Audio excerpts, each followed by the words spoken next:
Welcome, everyone. This is your friend, the DN What If, here with another exciting fanfiction. Today, we're diving into the story of What If Deku Returned from the Future to Stop the Apocalypse? If you enjoy this video, don't forget to hit that like button and subscribe for more fanfiction content just like this. Now, let's get started with the fanfic. Izuku was exhausted. His heartbeat was finally going back to normal after the entire ordeal. Who could say that being attacked by villains could be so exhausting? The dust cloud that All Might had made after his fight with the man-made beast called Nomu was still in the air, keeping anyone from looking at Izuku and the now deflating symbol of peace. "I am proud of you, young Midoriya," said Toshinori in a tired voice. His shining blue eyes had dimmed a little because of the exhaustion and slight pain he was in. Izuku couldn't help but smile at his mentor after hearing his words. He had done well. He had saved his idol and survived a villain attack. He felt good. He felt something wrong. Something was wrong, really wrong.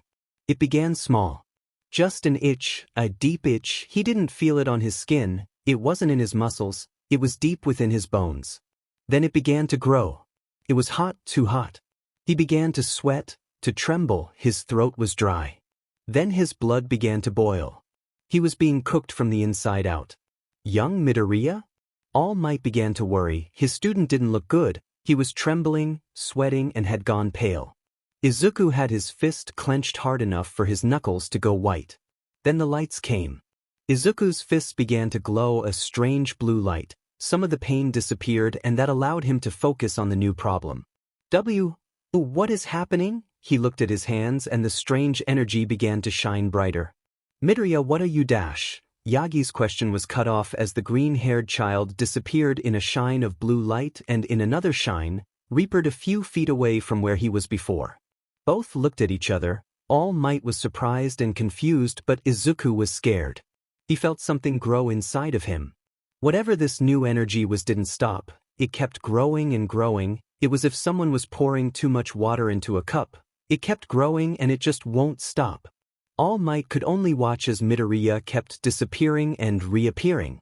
"Please stop," he screamed. The energy kept only growing and becoming more unstable as blue lighting began to come off him. "Stop, stop, stop, stop." Toshinori tried to move, to do something, but his wounds sent pain all through his body, making him fall to his knees and only letting him watch as his student lost control. He wanted it to stop. But he could feel it growing. It wanted to be released, and it wouldn't take a no for an answer. That's when the energy had grown so large that it had covered his entire body. Toshinori could barely look at it because of just how bright it was. It was overflowing. It was overwhelming. He couldn't handle it. It hurt. It hurt so much. He wanted it to stop. He knew that it would only stop if he let go. So he did. He let the cup break and flow all through him, cover every part of him and drown him. In a much brighter flash of light, Midoriya was once again gone. All Might waited, and waited, and waited, but nothing happened. He frantically looked around hoping to see another light, a sign, something, anything that would tell him that Izuku would come back. He didn't come back. That day, 20 students went into the USJ, only 19 came back. The kids were frantic. They asked all the heroes where their friend was. They pleaded to them for answers. They got none. The other teachers were confused. They had searched the entire facility. There was no body found. How could just one of their students disappear without a trace? All of the heroes were both devastated and confused. They were supposed to keep their students safe. It was their job to keep them away from danger until they were ready, but that had failed miserably and made them walk straight into the jaws of danger. And even if they had done great on their own, they had still failed a child. They had failed Izuku Midoriya. The worst part about it was trying to explain it to the students. They wanted answers, but they just couldn't give them any since they didn't know. That's why they turned to the only man who should be able to give them answers, All Might.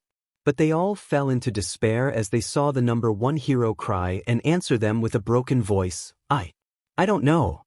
He tried his best to explain what he had seen, but even to him, the man with a quirk that was able to be passed down, it seemed so weird. The other teachers thought it could be the work of a villain's quirk, but since it seemed like it came from Midoriya, that idea was scrapped. For a moment, Toshinori thought that the boy could have lied to him about being quirkless, But he threw that away as he remembered the look on the young boy's eyes when he had first told him to give up on his dreams. The pain he saw in those small green eyes was so far from fake. Many things happen in the short 3 days after the incident.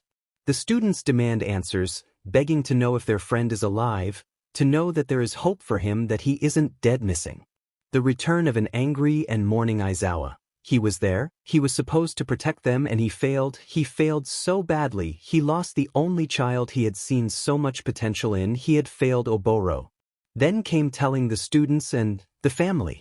The students were all dealing with it in different ways. Some broke down crying, others went into shock, and some were angry, but they were all obviously wrecked by the news. Even in the small amount of time they had all been together, they had all made a connection with the small green student. Small acts of kindness can go a long way. Now Midoriya's mother, Inko Midoriya, was something that both Aizawa and All Might would both like to forget.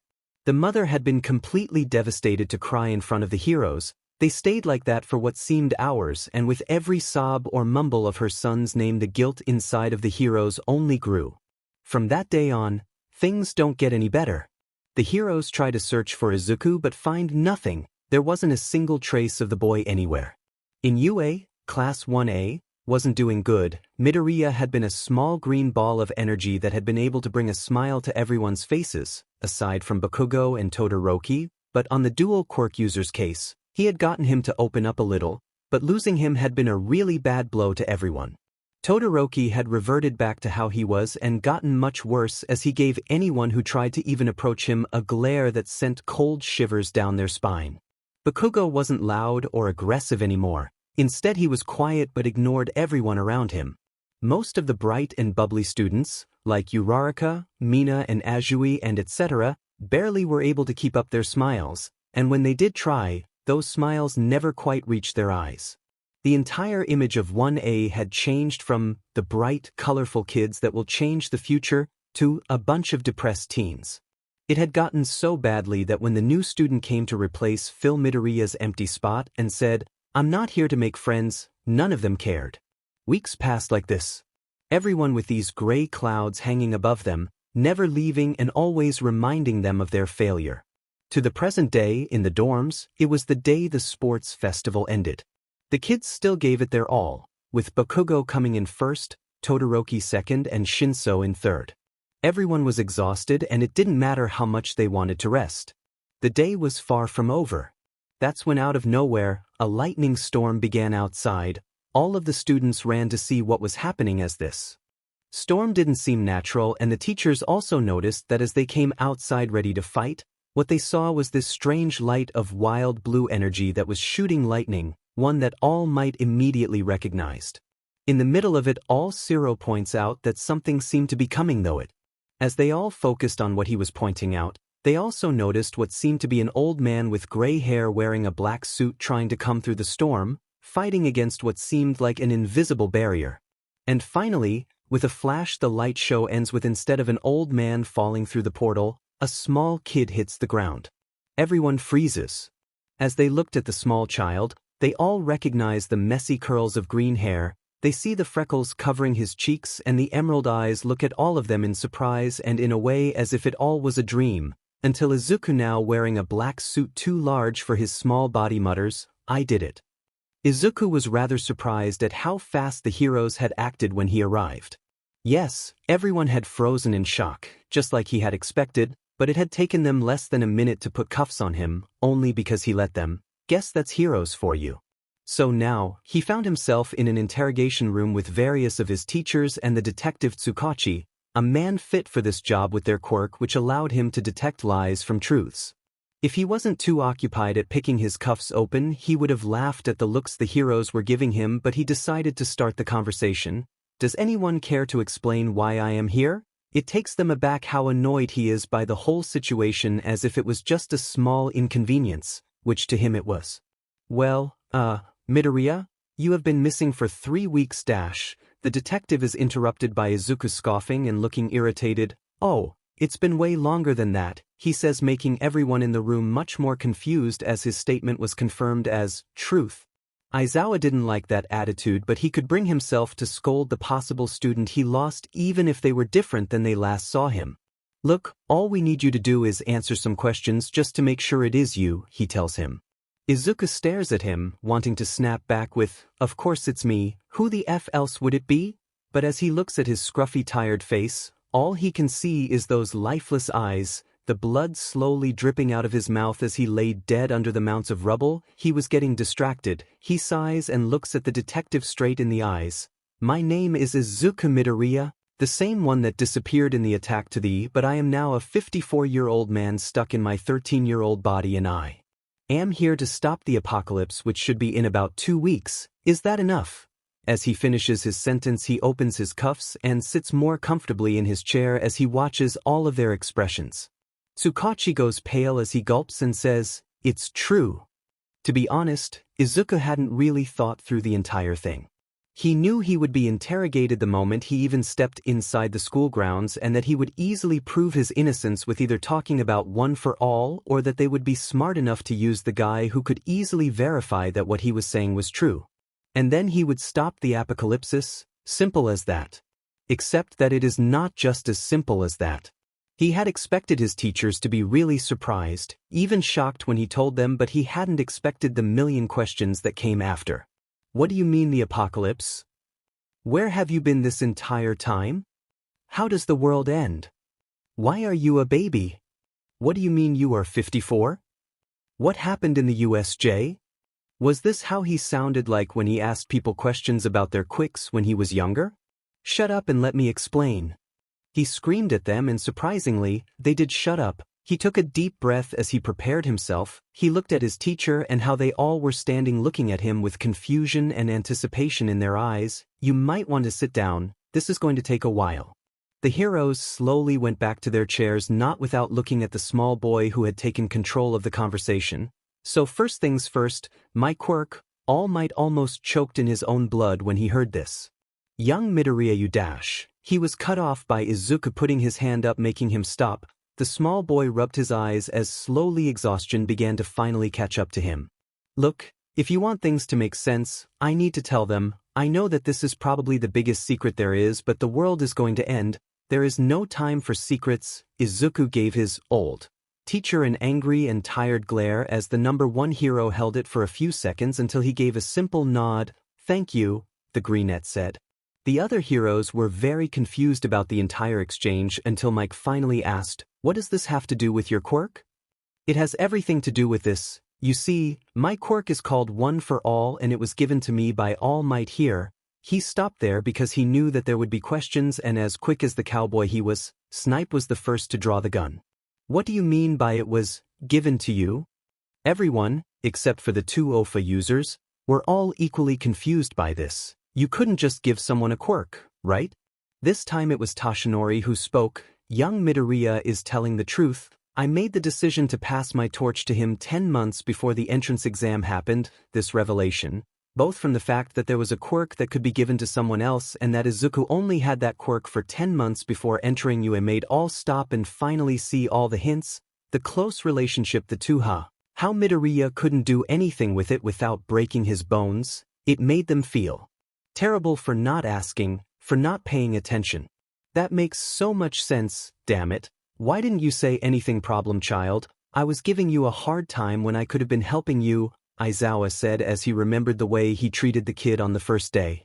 Izuku only went wide-eyed as he stared at his teacher, guilty expression. They didn't know it, but he was so close to breaking down in tears hearing the nickname the teacher had for him. For a short time he had thought it was just another insult like his other teachers and students had done to him, but he slowly found the small hints of fondness and kindness in it, and he knew that he didn't mean anything bad with it when he called him like that, just like how Uraraka had put his whole world on its head when she changed the meaning of the name that was made to hurt him.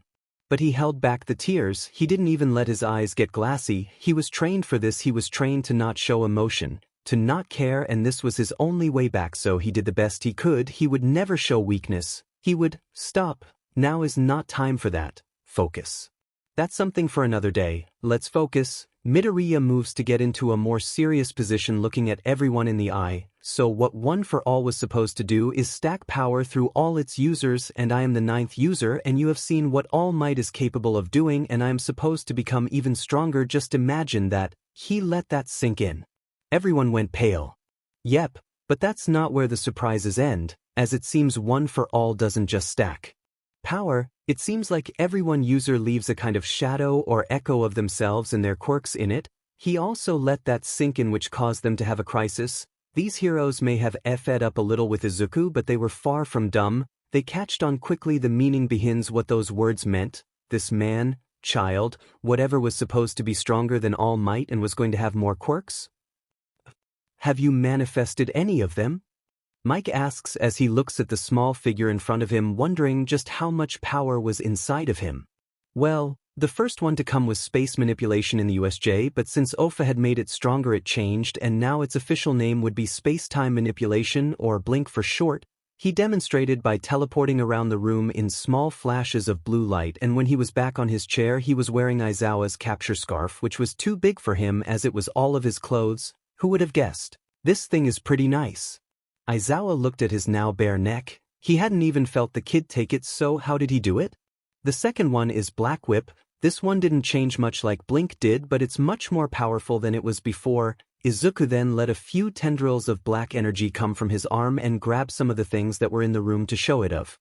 And the third one is... He took a moment as he remembered the times he spoke with Nana. She knew and warned him that if he ever told Yagi about this he might not take it too well. It's called float. He begins slowly floating, enough for them to see but not high enough for him to smack his head against the ceiling. Tashinori brings a hand to cover his mouth as tears begin to form in his eyes. Sadly, those are all the quirks I can use, Izuku said as he slowly descended back onto his chair. All Might was trying his best not to cry, which was not that good as he was already sobbing, tears threatening to fall, but this statement caused Midnight to ask, "What do you mean those are the ones you can use? You said you are the ninth user, what about the other 6 quirks?" Izuku grimaced at the question. There was a very valid reason why he couldn't use them.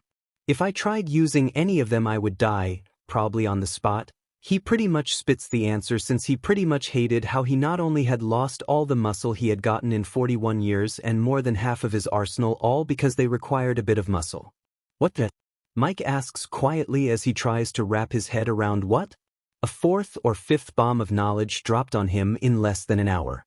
Yeah, they require a lot more muscle than these noodle arms have to work. He tries to emphasize this by waving his arms, emphasizing on tries, since they couldn't actually see them since he was still wearing an oversized suit that covered them completely. A silence fell in the room as the heroes tried to understand everything that they had just been told. It was as if this child had just gotten a box filled with weird items that they couldn't understand, pushed it onto their hands and just left. The silence was interrupted when the door to the interrogation room burst open to reveal, no one?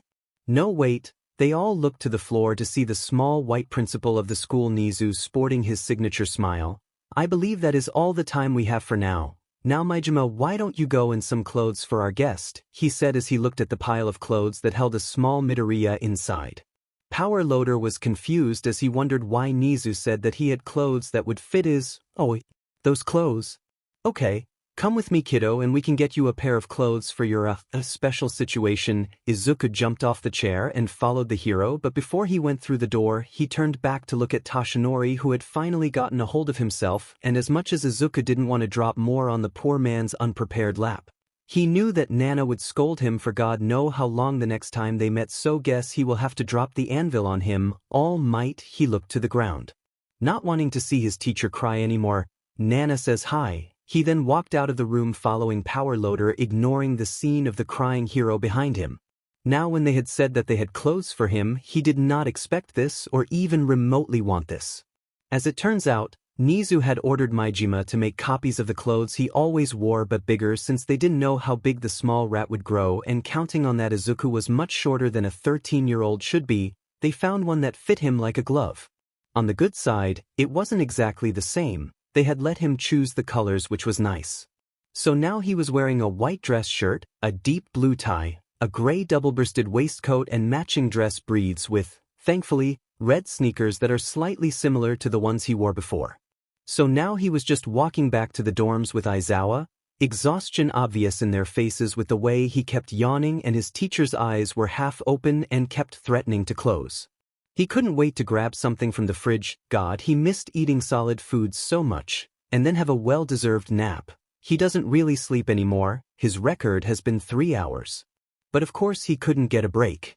The moment he entered the dorms, he flinched at the loud sounds of his classmates screaming his name. He looked at them in shock, but then he took a step back in fear. He was surrounded by bodies, their bodies, the dead bodies of the people he once called friends, all just strewn across the ground covered in the rubble of what used to be buildings, the fire still burning bright, the ash and smoke choking him. He looked at their lifeless eyes as he began to shake. They were dead, all dead. His friends, his family, everyone. There was noon left. He was crying. He tried to pull at the same energy from before, only small sparks of it came through. He kept trying as he screamed his little heart out. Midoriya! Izuku was brought back to reality as he remembered how to breathe. He looked around. He wasn't in the future. He was in the dorms. His friends were not dead yet. They were all looking at him with worried expressions as he realized that he was on the floor, his arms held by his teacher who had a few cuts in his arms. He then felt a prick of pain coming from his arms. He looked at them as he saw as Black Whip slowly stopped moving to finally disappear into him again. "You okay, child?" asked Eraserhead with worry pretty much written all over his face. The boy slowly began to place the pieces together. He must have gone into a panic when he thought he was there again. He took a few steady breaths. Yeah, I'm good," he said, and realized how much his throat hurt. It must have meant that he also had screamed. Great, he completely effed up the meeting he had been wanting for over 40 years. And Aizawa slowly let go of his arms, but it was obvious he didn't believe him. "Okay, now I think we all have had a really exciting day, so just go to your rooms and sleep. Also please don't bother Midoriya. Tomorrow we will explain things." Aizawa rubbed his eyes as he watched his students all slowly walk up the stairs to their rooms. "Sorry problem child, but you are going to have to sleep on the couch. But there are some extra covers and pillows that you can grab from the co-set over there." He looked at the small green boy and felt a pang of guilt as he looks at his sad small expression. He couldn't decide what was worst, dealing with an entire class of depressed teens or dealing with one overpowered child with PTSD. The small boy in question went to the closet he had pointed out to him and had already begun to grab the stuff he needed. He decided that he had enough emotions for more than a few years and left, leaving Izuku all alone, again. Izuku pulled out something from his back pocket and held it with a shaky hand. It was a dirty handkerchief covered in ash, dirt, and some blood. Some of it had been burned, but the part that stood up was a name embroidered into the fabric in yellow string. Izuku looked at the name as if he wanted to burn it as he murmured, "Just who are you, Hisashi Shigaraki?" One would have expected Izuku to be tired, to be passed out on the couch of the living room in the 1A dorms like he had looked like a few hours ago, but really he had thrown away the necessity to sleep after he had made a deal with a devil wearing stilettos. All he really needed was a half-hour nap and a few cups of coffee, and he was ready to go. If he remembered, no one in his class drank coffee, so he was a little surprised to see coffee beans and a coffee pot, but that didn't really help his mood. He was right now having a tantrum on the top of a building after having beaten a couple street thugs and small villains asking for information on the annoying mystery that was Hisashi Shigaraki. All he had gotten until now was that they had heard about a man called Tamura Shigaraki, and it wasn't like he didn't know who the literal man-child covered in hands was. It was his only lead, but it was a dangerous one. He could go and try to track the handman down and try to get information out of him, but he had also considered the fact that his quirk was incredibly dangerous and that he wouldn't be alone, considering how the mist guy had acted around him, like some kind of nanny or something like that. Then came the fact of just how many people in the world are called Hisashi or Shigaraki. He had no way of searching up people's files to see who they were and track them down, but doing that would still take too long, and hell, what if the BSDRD wasn't even in Japan? He could be on the other side of the world doing something, and he would never know or be able to stop him. His stupid gamble had too many blank spaces that he hadn't even considered, and as he kept finding more and more, it did nothing to get him out of his now even worse mood. He wanted to scream so badly, to tell the world how done with it all he was, even if he had just began his dumb mission to save the world less than a few hours ago. But someone seemed to have the same idea as a scream piercing the quiet night. Now Izuku wasn't a hero, he had thrown that idea away a long time ago, and he also wasn't a vigilante, so in any other time he would have ignored it and just left to try and get more or really any information on his target, but this time he turned to the scream of fear and panic and ran to it. They were young, too young. He kept blinking over the rooftops, going as fast as he could to try to reach where he thought the screams had come from. He finally stopped when he heard a group of people running on the street below him. He heard many different pairs of feet and one very small pair. He looks over the edge to see a small girl with white hair run with all her might as a group of men, some with their quirks at full display and others with guns, just screaming how they needed to capture the girl, that they needed her alive. Izuku may not be the nicest person or a saint, but the one thing he hated the most was people who hurt children. They were supposed to have a nice childhood, to be treated with care, respect and kindness, not to be chased in the middle of the night like some animal. He needed to de-stress and he would be helping someone, so he jumped into action, quite literally as he jumped off the roof to then blink in the middle of the air and reappear in front of the group of bad guys, cutting their little chase and blocking their path to the girl. With his height, he had to raise his neck to see the faces of the rather ugly men in front of him. They all looked confused as they tried to understand where this small child in rather fancy clothes came from and what he was doing facing off against them. Then that confusion changed to evil grins showing off their yellow, unkempt teeth. "And who are you supposed to be, kid?" A man with hair that seemed to move as if it was alive asked him with a laugh. "Forget about him, he is just some kid trying to play hero," a man in the back of the group said, causing the entire group to laugh. Izuku didn't laugh. He just stared at them, analyzing their weak points and which parts of their quirks to avoid, just like he had done time and time again. "Just get out of here, kid. This doesn't have to get messy." This time a woman whose eyes were shining a deep blue said. Midoriya just gave them all a cold, bored look, and then a smirk came into his face. "You don't have enough men for messy."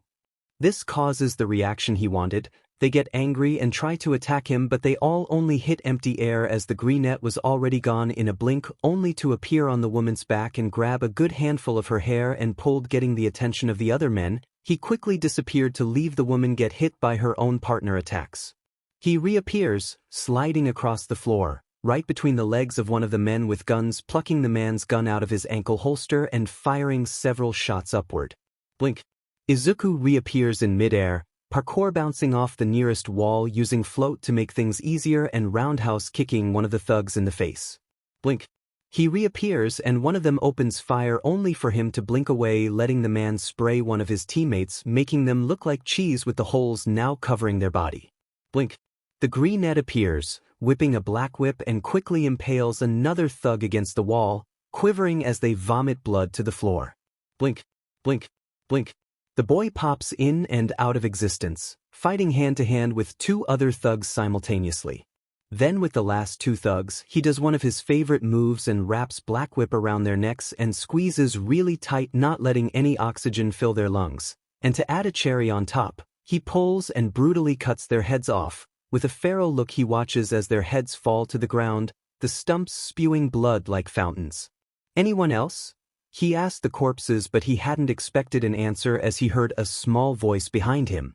No, that was all of them. Izuku turned to see the white-haired girl peeking from behind a trash can. Now he actually got a better look at her. They were much shorter than he was. Her dangerously skinny body was not a good sign. Her white hair looked more grayish because of all the dirt and God knows what on it. On her forehead was a small horn and she had a pair of red eyes that showed nothing but a deep-rotted sadness and pain. Also, "Shit, there's a child here." Izuku nervously looked between the dead bodies of the villains and the child, expecting them to react, which they never did. They actually looked fine with it. That's another red flag in his book. Are you okay?" he asked, trying to remember how to talk to a child. The girl looked at him, a little apprehensive at him, until she said, Why did you help me?" "Okay." That one sentence had too many red flags for his comfort. She had asked that with such pure confusion. She had also moved so she wasn't looking at him. He knew that way of acting. He did that for 15 years. She was scared he was going to hurt her for either just being herself or her question. Something in the back of Izuku's head screamed at him. He realized it was his own little voice, telling him to comfort her, to tell her it's okay, to be a hero. His blood-covered hands tremble for a moment but makes them stop as he takes a deep breath. He slowly walks next to the small girl and gives her a kind smile. "My name is Izuku Midoriya and I saved you because I am a hero." The words sounded weird coming from him, but he knew he had to stay strong. "Now, can you tell me why those bad people were chasing you?" She looked at him in surprise. No one had tried to help her before or be nice to her. She played with her clothes and looked at her bare feet as she answered in barely a murmur, "My name is Eri. They were trying to take me back? I ran away again and they didn't like that, so they came after me and then tears began to fall from the girl's eyes as she remembered the days filled with pain, the horrible red room and his hand getting closer to her. He was going to hurt her. She just didn't want to be hurt anymore. Please, don't take me back there. Izuku considered everything he had just learned. Eri was scared to her core of whatever place she ran away from, and the people he just killed didn't look like family, so he could rule out the idea of an abusive family and instead use the idea of villains. They did say they needed her alive, almost as if they were doing something to her, and as he looked at the bandages that cover both of her arms, it wasn't anything good. "Hey, I have an idea. I know this place with these really nice people. They can help you," he said with a soft voice, offering his hand to her. She looked at it expecting it to change, to hurt her, but after seeing what he had done to the bad people, the ones who have hurt her so many times, how he was being so nice to her even though she was dangerous. Maybe this is that dream of freedom finally coming true. Can you promise to stay with me?" she asked, looking at him like he was going to disappear just like everyone else had, but he just gave her a shining smile and something she never thought she would hear. "I promise you, I won't leave you, Eri." This finally broke the dam as Eri ran to Izuku and hugged him, ignoring the blood he was covered in. He flinched, not used to any kind of physical contact, but slowly felt as his eyes filled his eyes with tears. He had forgotten how a hug felt like. He looked at her trembling form and slowly and maybe a little awkwardly wrapped his arms around the poor girl, letting her cry into his clothes, which were still covered in blood. As much as he wanted to stay like that, he needed to get moving. Whoever wants Eri thinks of her as a very important object to send so many people after her, so they might send more goons after her. "Let's get going, Eri." He wiped his and her tears away, and she gave him a nod as she held his hand tight. Aizawa would not be happy to see them both covered in blood. Aizawa was having a terrible day. It all started with the problem child he had thought was dead appeared out of nowhere from a temporal anomaly as a very small 13-year-old child. He knew Midoriya was on the short side, but he never thought he was that short. Then that same child drops knowledge that changes his entire world, All Might's quirk, him now having like 7 different quirks, and the end of the world that will supposedly happen in 2 weeks. Then he gets woken up in the middle of the night by his class, which is an emotional mess, asking him where Izuku is because they had seen him sleeping on the couch in the living room and now he was just gone. Aizawa obviously kept his composure. No, he didn't run into the dorms to check and immediately run back to get his hero suit to go and find his missing child, and told the class to stay calm as he tried to fix this mess. He was then also called because shots had been fired in town and found a couple of dead bodies, 2 that were missing their heads. For a moment he thought it had been the hero killer Stain, but it seemed like those were just some small-time criminals. But to his demise, the biggest surprise had just crossed UA's gates. What he saw brought him to the edge of having a panic attack. Walking as if nothing was wrong was his missing student, covered in blood, holding in one hand a coffee and in the other he was holding the hand of a small little girl who was devouring a chocolate donut as she walked beside him. When Izuku finally noticed Aizawa looking at him like he came from another time anomaly, so he waved at him, "Hi, sensei." Aizawa took a hold of how little sanity he had left and took a deep breath and finally spoke when his student stopped in front of him. "Midoriya, ugh. Oh god, just what?" He couldn't finish his sentence since his mind was still trying to process the 2 children covered in blood as if it was nothing. Izuku was confused at what had surprised his teacher so much, until he remembered the blood. "Oh yeah, the blood. Don't worry, it's not ours." He immediately knew that what he had just said did the exact opposite of what he wanted, as his teacher looked more worried, shocked, and confused. Aizawa now just had more questions, so he decided to move on before he could have a breakdown. "Midoriya, did you steal this child?" Izuku put his hand on his chest as he said, dripping with sarcasm and blood. "You hurt me, Aizawa. Steal is such a strong word, I would say." "I borrowed them." Aizawa only gave him a glare. Then Izuku noticed the way Eri was looking between him and his teacher. He still hasn't decided if he should keep calling them teachers since he was older than them, but it did feel nice to call someone good that title again. He ignored the itching the scars on his arms gave him and the ringing in his ear from the screams.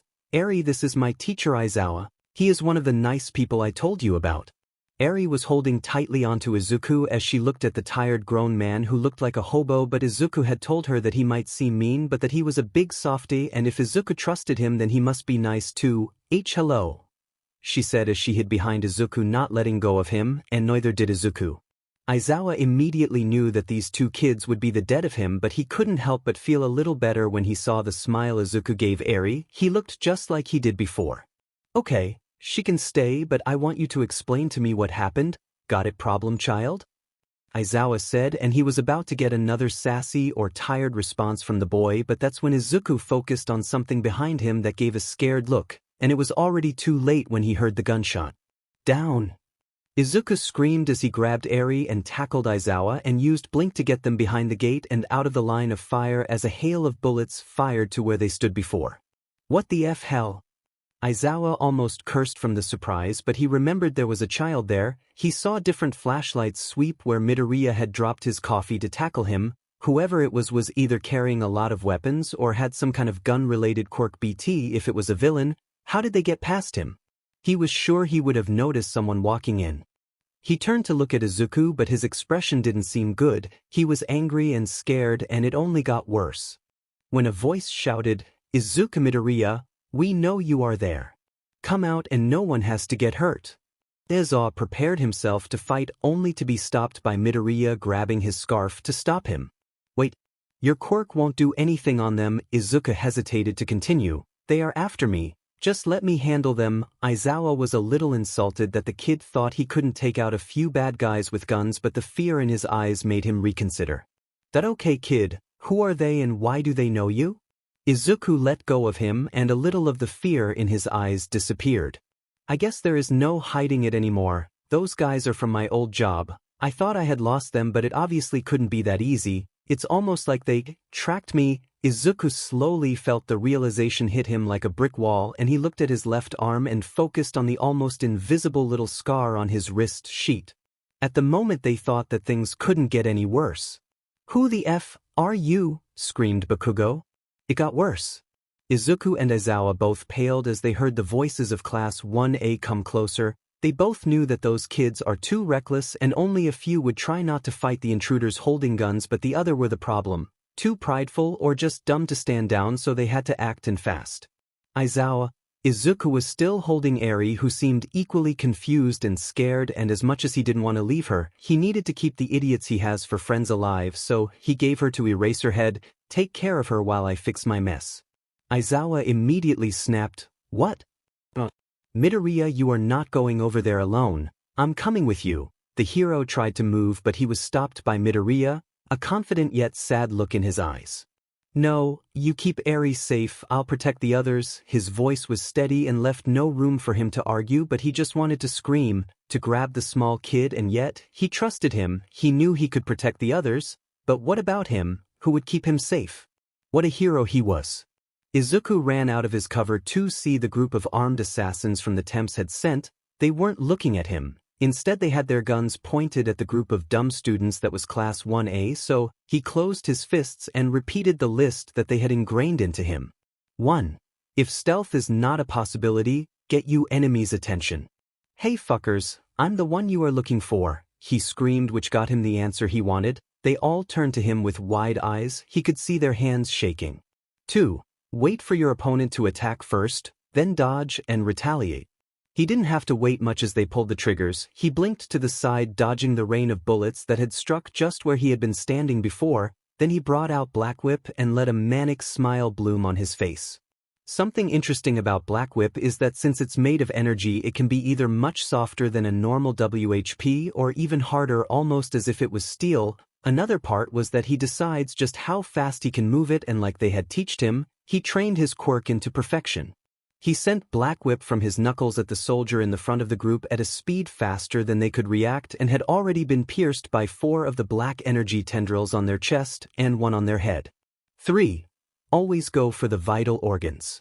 Black Whip had pierced his heart, brain and lungs, killing them in seconds, either by how their hearts stopped pumping, their brain functions stopping, or by drowning on their own blood, but that didn't really matter anymore. But even after the blood began to fall from their mouth and wounds, he didn't call back his quirk. 4. If necessary, use anything or anyone as a weapon. Izuku moved his arm and made Black Whip swing the corpse, hitting the others and throwing them onto the ground. He didn't miss the fear and disgust in their eyes. They were amateurs. What did the handler think he was? Some small rat? Well, he was going to prove her wrong. 5. And the most important lesson, everything is fair in a battle to the dead. Don't you think so too, Izuku? Her voice ringed in his head, and it only served to fan the flames of anger inside of him. He pulled the body to him and grabbed one of the knives he had in its arsenal and then blinked. He reappears on one of the temp's back. He plunges the knife into the agent's neck. He blinks away again. Blink. Izuku is using float and shoots Black Whip to grab the temp under him and pull him up. He uses the momentum to spin and then slam the soldier onto the ground, causing a sickening snap as his spine snapped in half and his skull shattered, leaving a puddle of blood and his brain on the floor. Blink. He is already behind another temp. He uses the knife to slash the back of their knees, making them fall. He then brutally stabs the back of his head, putting the knife as far as it goes, and lets the body fall to the ground. Izuku picks his way through the carnage, drenched with blood but otherwise untouched. One last temp agent is still alive, trying to crawl away in fear from Izuku. Midoriya calmly takes the man's head in the crook of his arm. Wait. The man tries to plead for his life, but it all falls to deaf ears as Izuku brutally snaps his neck. The agent falls still. Izuku turns around with the manic smile still on his face and looks at his classmates, who all looked at the scene in front of them in horror. Some even looked like they were about to vomit. And so did Eraserhead. He had come out when the sounds of a fight ended, only to see the bloody corpses and the stench of blood. He didn't have time to say anything as Eri jumped out of his arms and ran to Midoriya. Izuku. Midoriya's face relaxed and his smile changed to a much more kind one as he got to the ground and opened his arms to let Eri crash into him with a hug. It's okay, Eri. See, I'm fine, he says in a soft voice as he picks her up. Everyone almost get whiplash as they see the extreme change in the boy for the random girl in the rather disturbing scene. Aizawa was the first one to speak since he is used to bloody scenes. Midoriya, who were those guys? He asked with concern in his voice because a bunch of guys with weapons had gotten inside UA and put all of his students in danger. Izuku just looked at a sparking suitcase riddled with bullet holes with a tired and annoyed look. I told them we should make them bulletproof. He finally turned to the pro hero. Remember when I explained everything to you and the other teachers? Aizawa nodded. Yeah, I might have skipped over a few details. Deep in the night, in a rather nice bar, a man made of mist wearing a nice suit was with a young adult who could use a good visit to a spa, wearing a black hoodie and on his arms held two gray hands with strange yellow stumps. In the young man's hand he held two pictures, one of a kid with hair of two different tones, red and white. On his right side a small amount of ice began to appear, the other was of a rather angry spiky ash blonde with sparks coming off his palms. It's strange, the young adult begins, that annoying green-haired NPC is nowhere to be seen. The formal mist man nods, also intrigued by the change. It is quite strange, but why do you care about him, Shigaraki? The mistess. Now the named Shigaraki lets out an angry laugh. Because I want to take my revenge on that brat. He took my chance at killing All Might. How is that so hard to understand, Kurogyari? Shigaraki screamed, anger boiling in his veins. He had been so close and that dumb child screw it all up? Shigaraki, please calm down. Kurogyari was about to try and stop Shigaraki from doing another of his tantrums until a laugh caused both of them to flinch and stop. They looked to the corner of the bar where there was once before an empty table was now occupied by 3 people. 2 of them were a woman and a large man wearing nice suits like Kurogyari and strange masks that looked like cartoon dogs that covered their entire head, but the one that laughed was the one that caught their attention. She had bright blonde hair. She wore pure black dress almost as if going to a funeral and held a cigar in one of her hands, but she also had a rather strange hat with veil over her face. Who the hell are you? Shigaraki said. How did he not hear them come in? How much had they heard? What the foo dash? Before he could finish he had heard the sound of 2 bangs from the guns that were already pointed at him from the 2 people in suits. They had gone for his heart and head. He would have been deaf if it wasn't for Kurogyari's portals that had changed the trajectory of their bullets. I have to say, I expected you to be different. Being the successor of All for One and all that jazz, she let out a puff of smoke from her mouth as she looked with a calm smile at the two shocked villains. Now how about we get down to business? The handler laughed. Izuku was tired. He had gone through a lot in less than a day and he knew that he was far from done. He had just killed a bunch of people in front of a bunch of students and a pro hero. Thankfully Eri didn't seem to mind. But he had to do something first. I'm guessing you can take care of that, right? He asked Aizawa, still holding Eri. The man just looked at the corpses and let out a sigh. I can't, but I wouldn't be surprised if Nizu had someone who could. He then turned back to Midoriya and crossed his arms with a tired yet curious look in his eyes. Now, don't you have something you would like to share with the class? Izuku almost laughed at the way he said it. It's still dangerous here, let's go to the dorms instead. He then began walking to the tall building they were going to stay. But to get through it he needed to get past all of the other students from Class 1A. Thankfully, with just a stare, they let him pass. They all moved to the side, not wanting to mess with the child covered in blood. All except one. A tall boy with ash blonde spiky hair, with angry and conflicted red eyes didn't move. He just stared at Izuku with a scowl on his face and small explosions going off on his hands. Move, Bakugo, is all Izuku said, which he knew was more than enough to get a reaction out of his old childhood friend, as the other only seemed to get angrier. You are not going anywhere, you be. For a moment he swore he could heard a soft "that not again" from the angry teen, but he ignored it when Bakugo began moving closer to him. What the F was all of that to dash? When he heard the first part of the nickname come out of his mouth, a lot happened. Izuku's body rose in heat, feeling the non-existent burns on his arms and chest, the worst ones that he had gotten after trying to stand up to Bakugo. They weren't there physically, but Izuku could perfectly remember the smell of burned flesh, the burned sugar, the smoke, the laughs. His head filled with screams, his own, pleading for help, for them to stop, to give him a break, to please just let him breathe, but they always scoffed, told him that he could never become any better with his quirks like this, that he would never see his friends, his family if he just kept crying. They barked at him to stand up, to pick up the knife and do it again, less sloppy this time. He remembered the stupid video they had made him watch when he first got there, the thousands of tests that he had aced, the things his coworkers said about him, dangerous, annoying, pathetic. It all came back to him like a wave, trying to drag him back into the ocean, but he held strong. He had a job to do. When he was finally back in the present, Izuku realized what was happening. He had his arm outstretched towards Bakugo with Black Whip only inches off hitting his vital organs. The only wound he had was a cut on his cheek, bleeding a little after he moved one tendril from going straight through his eyes.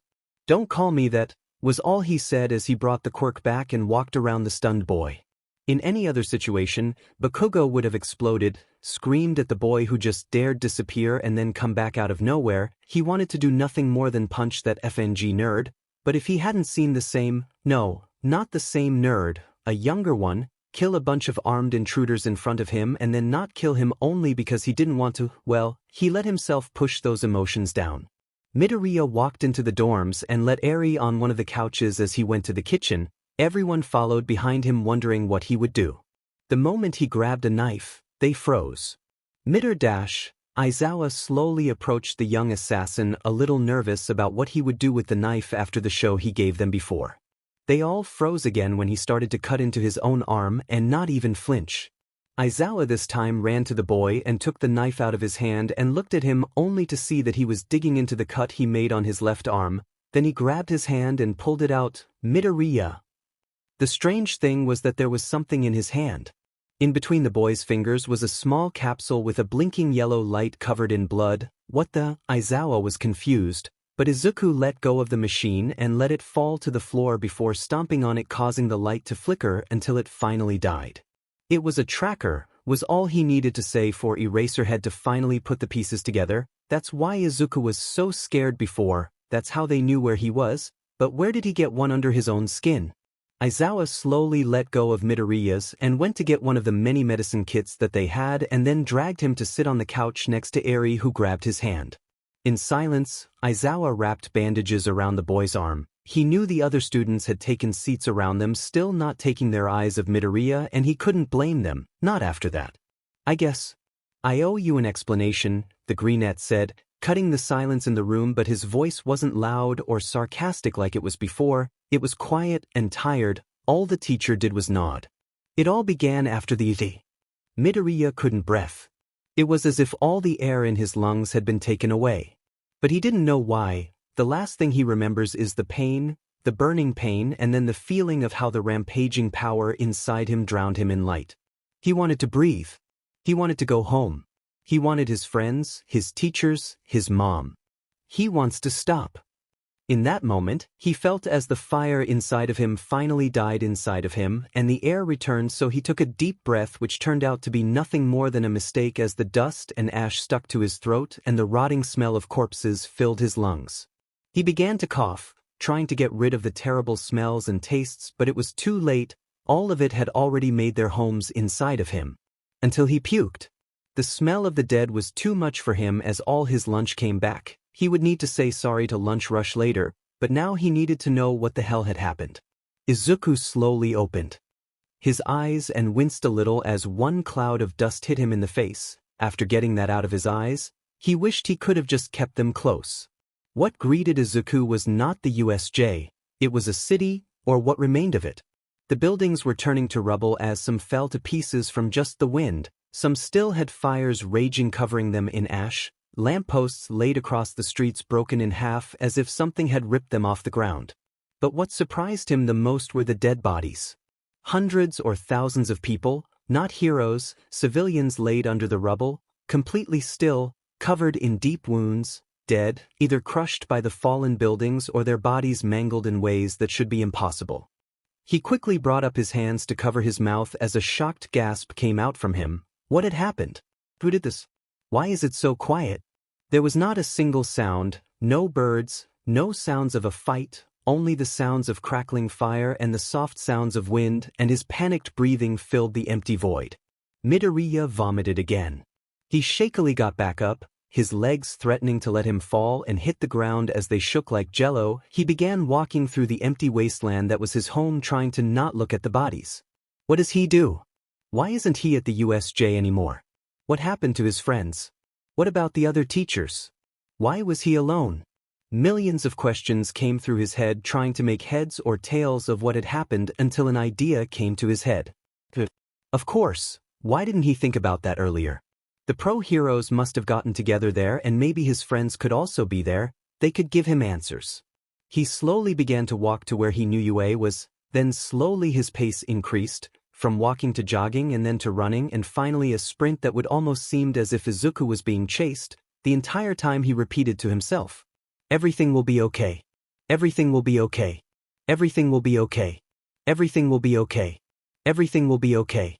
And it seemed like they were going to be okay as he began to see the massive building that was his school. A flame of hope began to rise. Of course it was there. Is a beacon of hope. It of course wouldn't go down. So is. The words died on Midoriya's throat as he saw the broken golden gates of UA. From the back, the school had almost looked intact, but now that he was in front of it, his legs gave up on him as he fell to the floor on his knees. The school looked as if some kind of meteor had struck it, as more than half of the building didn't even exist, as a crater was everything that was left. Tears slowly began to fall to the ground as he looked in horror, not to the remains of his school but to the dead bodies of his friends and teachers.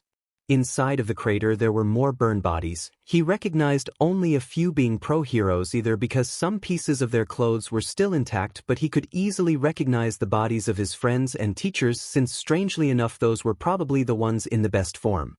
They all laid across, blood coming from their wounds and mouths, their bodies only warm from the fires around them. They were wearing their costumes, so something must have gone wrong. A villain attacked UA. And they had won. Izuku cried. He ignored the pungent smell of the bodies and blood. He ignored how the dust and ash dried his throat. He just kept crying. He doesn't know for how long he cried, but when he finally stopped, his voice was nothing more than a whimper. He doesn't know why he did what he did. Maybe it was the survivor's guilt, maybe it was shock, or maybe something else, but he decided to bury his fallen friends. He had more trouble with the bigger ones, but he was able to get the job done, even if his hands were now stained in their blood. He did get something out of it. He got a napkin from All Might's body. He was clutching it in his hand, so it must be from the one that attacked them, but could he do anything? If All Might and all the other heroes were not able to win, just what chance did he have? Tears began to blurry his vision again. He couldn't stay. Midoriya began to walk, leaving a silent promise to save them all and change this terrible future. But what kind of hero was Izuku if he couldn't save his friends and family? Izuku Midoriya, age 16, 1 year after arrival. He had already spent a year walking an empty and broken world, and just what he had feared was true. Everyone in the world was dead and he was the only one still alive.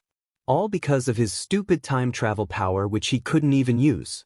This past year had been hard on the young boy. The silence had begun to annoy him, so after he had gotten a bag from the remains of a clothes store, he decided to carry a working radio, along with a few notebooks and pens. Most of the time it was just static, but sometimes, on those lucky days, a song would start playing. But the loneliness was getting to him, no one to talk to, and he was having really strange dreams of these shadowy figures, probably still not over the whole "your friends are dead" thing. But one day he just couldn't do it anymore. He began screaming into the air, cursing his luck, cursing how useless he was, how he had let everyone die. Angry tears fell from his eyes as he kept screaming. Why couldn't he be better? Why couldn't he save them? Why was he so useless? With that last thought, everything exploded. Izuku kept screaming, not out of anger but because of the pain that came from his hand. Large, wild and powerful, black tendrils burst from his knuckles, flinging wildly around, breaking the ground and buildings around him. He felt as his arm was enveloped in the powers burning him, just like the one that brought him here. Izuku knew that if he let go something terrible would happen, so he held it back even if it tore his arm apart. That's when it happened. "Hey!" Someone, a young voice, screamed, catching Izuku's attention and sparking a bit of hope and giving him the last bit of determination to grab this annoying bull by the horns. If there was someone out there, he couldn't let them get hurt. He took a deep breath, concentrating on the overflowing power. He emptied his mind and tried to slow down his rapidly beating heart. 1, 2, 3, breath in, 4, 5, 6, breath out. Minutes of this went on until he was able to calm down the new ocean of power inside of him. "Well, that's going to be annoying to deal with later," he said, finally coming down to the floor, but he quickly focused back on what was important, the voice. Izuku ran back to where he had heard it. Hopefully he didn't hurt them. If he did, he doesn't know if he will be able to forgive him. He stopped. In front of him sat a small young boy, with a messy head of green hair and equally fluffy green bunny ears, freckles covering his cheeks under his bright green eyes. He gave him a warm, kind smile, one so painfully familiar. "Hi." Izuku didn't react for a moment. He just stared, hands balled into fists, until he began to shake. "Stop, stop," he told himself, but it was already too late as tears began to fall from his eyes as the young version of himself looked at him with an understanding expression. He didn't want to cry, not in front of him. He didn't want to show himself just how weak, unstable, useless he had become, how he had lost their lifelong dream, how he was a failure. But the other didn't care. He just stared at him, no pity, no sadness, anger or disgust in his face. He understood, but somehow that hurt more. He had destroyed everything they had worked on for years in seconds, and yet, he wasn't angry. Izuku quickly got rid of the tears and looked back at the boy, only to find a small plushie of a green bunny. Midoriya smiled to himself and carefully grabbed the doll. Maybe he wasn't as alone as he thought he was. That night, he had his first dream with them. When Izuku opened his eyes, he didn't see the dark cloudy sky. Instead, he found himself in a dark place with his back to the floor. He slowly got back up and looked around only to see more darkness except for the strange person next to him. It was a muscular woman in what looked to be an early hero-age hero outfit which consisted of a dark, sleeveless bodysuit with a high collar, yellow elbow-length gloves, and white knee-high boots. Around her waist was a belt with an angular golden buckle, a small cape attached around the back which hung down to her knees, and over her shoulders was a longer cape, buttoned to the shoulders of her bodysuit. "Good to see you're awake, kiddo," the woman said, giving him a bright smile. He noticed she had a mole under her lip. He tried to ask where he was or who she was, not like he didn't enjoy actually seeing someone, but he thought that everyone was dead. He had so many questions. But his mouth didn't move. He tried to force out anything from his mouth, but not a sound would come out. Maybe something was covering his mouth, So he raised his hand only to see his arms covered by black mist, which caused him to look at the rest of his body, and to his surprise the mist covered almost all of his body except for his feet, hands, and the rest of his face above his mouth. He began trying to take it off, but it only phased through his fingers. "Kid, calm down, you're not any danger," the woman, oh yeah, he wasn't alone, tried to calm him down, but how did she expect him to calm down when he is in the middle of God knows where with the first person he has seen in a year while he is covered in some strange mist that didn't allow him to talk? How is he supposed to calm down? "Kid," this time the woman took a hold of Midoriya's shoulders with a firm but gentle grip, causing him to stare at her in shock, mostly because he wasn't used to being touched anymore, so it felt weird. "Listen to me, you aren't in any anger, you are okay. Just let me explain, Izuku." As much as he just wanted to scream, he knew that this was probably the only chance he will get to know what the hell is happening. So he took a deep breath and nodded. "Good, let's begin the history lesson." For the next few hours, minutes, days, he didn't really know. The woman, who introduced herself as Nana Shimura, All Might's teacher, the seventh user of One for All, she then began to explain how the quirks of the other users have merged with the core of One for All, giving him the ability to use those quirks. That's when he remembered what had happened in the USJ, and when he met the young version of himself, those strange black tendrils and the blue lights must have been two of them. "And you would be correct, I actually expected you to get mine first since you and me are pretty similar, not like those two cranky users," Nana answered and teased someone. He swears he heard two grunts coming from the shadows. She kept explaining how he would now begin to manifest them. Some would take longer than others, or they would need something specific to use them, so he shouldn't pressure himself when they all don't just come out at the same time. He had all the time in the world. "Looks like our time's up," Nana said, stretching after long talk. She then surprised Izuku by ruffling his hair as he slowly started to lose consciousness, only to hear her soft words, "Take care, kid." When he opened his eyes, he was met with the dirty ceiling of the empty home he was taking refuge in that night. He passed his hand through his hair as he almost felt Nana's warm hand still there. "You're crying," said a familiar voice from his right. He turned and saw again the younger version of himself, his bunny ears slightly twitching. "Did you have a bad dream?" he asked with worry. Izuku looked back up to the ceiling as he felt Alpha deep within him, and with a small smile answered, "No, not really." Izuku Midoriya, age 20, 5 years after arrival. In the past 2 years, all the quirks from OFA had already slowly manifested, and the users appeared to him in dreams to explain them to him, but sometimes he was brought in for nothing more than a friendly, don't get him wrong, he loved to talk to them. They had so many interesting stories from their time alive, and they had given him so many tips on using One for All. He probably wouldn't have full cowl if it wasn't for Third's ideas. But still, he couldn't stop wondering why they would want to. "Just talk to him. Because we care about you," First answered him, sitting on the ground on his right. This surprised Izuku. Why would they care? He was fine, there was nothing to worry about. "Kid, oh, he did it again." He may not be able to mutter, but overthinking was the same inside in his dreams. First sighed, making him look much older than he really was. Izuku was really surprised to know he was a little older than he was now. It was also really sad. "You may not see it yourself, but we see how much being here hurts you. You have been alone for what, 3 years now?" He had a point, but they really shouldn't be worrying about him. They had more important things to do, like going back, saving everyone. That's more important than him. Another sigh came from his left. He turned to see Nana take a seat on his right with a sad smile. "Yes, those are important, but so are you. Not just because you are the successor, but because it's our job as the early generation to take care of you, to help you grow and be better than us." Nana then began to ruffle his hair, a sign of affection between the two. He always did his best to not think about it when he is in there, but she reminds him of his mother. He knew he couldn't argue with them. They always had good comebacks and their praise always got him flustered, so he just accepted the affection but still felt that little bit of hurry, of self-doubt, something that even after so long, he could never stomp out. "Come on, kid, you're smart. I know that you will find a way to get back." First gave him a few pats on his back with a small smile on his face. His and Izuku's relationship could be seen as something like brothers. He was really glad he had them all here with him. They were the only thing keeping him going. So when he woke up, he did it with a smile on his face. "Good morning." said a voice behind him. Izuku turned to see the younger rabbit-eared version of himself. Traveling with a younger version of himself had been weird at the beginning, but he had grown used to it since he now had a partner to talk about quirks with. It had been weird calling him his own name, so he decided to call him something else. It had taken a while for him to come up with something good. Green had been a very dumb idea. Cinnamon roll?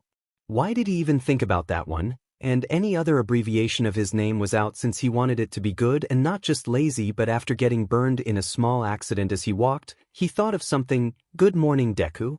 Yep, Deku, his old nickname. It might seem like bad idea, but he really liked it. It wasn't the mean, useless Deku, but the one Uraraka had given him, the nice, I can do it, Deku, and it also worked as a way to remember his friends. At the moment he didn't think about it, but he had given him that name since he didn't feel worthy of it anymore. He wasn't the Deku who could do it. The decaying bodies of his friends are proof of that. Izuku stretched his arms and a few pops could be heard. The floor is not the most comfortable place to sleep for 3 years. He grabbed the small but long piece of cloth and grabbed his now longer and even messier hair. There was no one that would cut it, and he didn't want to cut more than needed, and made it into a small ponytail. He then turned to look at the broken wall next to him covered in math equations. Now, where did we left off? These past few years Izuku has been working on the correct formula to use Blink, as he had named it after a debate with the original user because space-time manipulation was too much of a mouthful, and found out that the teleporting part of it was much easier since all he needed to do was project a mental image of where he wanted to be, but time was like a toss of a dice. He had figured out that he had to project his consciousness forward into a suspended quantum state version of himself that exists across every possible instance of time. The question now was how. Midoriya was never really good with math, but he had been trying his best and he had gotten pretty close sometimes. Those times ended with failures, so he really wasn't anywhere close to getting back. He kept asking Deku for any feedback, to tell him if he had messed it up in any place, and that's how their days had gone on for the past few years. Until today. Izuku, I think we have company, said Deku behind him, causing him to turn on full cowl and turn around ready to fight. Only to see a woman with blonde hair and all black clothes holding a briefcase. That's the day Izuku Midoriya met the devil herself, the handler. Who are you? Izuku was trying to get the words out, but he hadn't talked to anyone aside from Deku in so long, and also holy shit, there is someone else here. How long has he been alone? And now there is just someone standing right before him. The woman laughed. Oh, don't worry honey, I'm not going to bite. You can calm down with the light show. She waved her hand as she said this and moved her black glasses up. Midoriya doesn't really want to trust her so easily, but he also didn't want to scare the only person he has met in years, so he stopped one for all, making the green lighting around him to disappear. Good boy. I like people who follow orders so easily. She walked closer to where Izuku was. Now, Izuku Midoriya, right? Oh, who am I kidding? Who else here would be called that? She said, laughing at her own joke. Midoriya doesn't know why, but her laugh ends up creeping him out instead of helping him relax. How do you know my name and what do you want? He asked, hoping for an answer. Oh, how rude of me. You can call me the handler, and I am here because I have an offer for you, she said with a smile that sent shivers down Izuku's spine, which I feel could help you in your current circumstances. She left the suitcase on the ground next to her and sat down on a broken pillar. You see, I work for an organization called the Commission. We are tasked with the preservation of the time continuum. Izuku could only stare in bewilderment at the handler. He had no idea what she was going on about.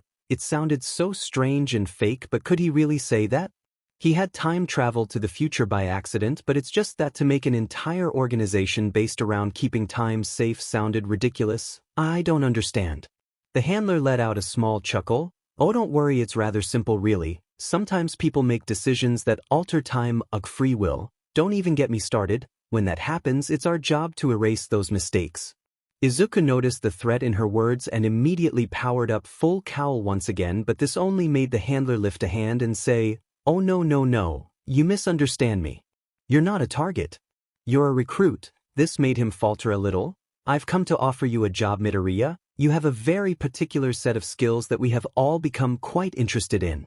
This made Izuku not calm down. He was still really nervous and on edge, but something sparked inside of him. Hope? Are you saying that I could leave here? To go back?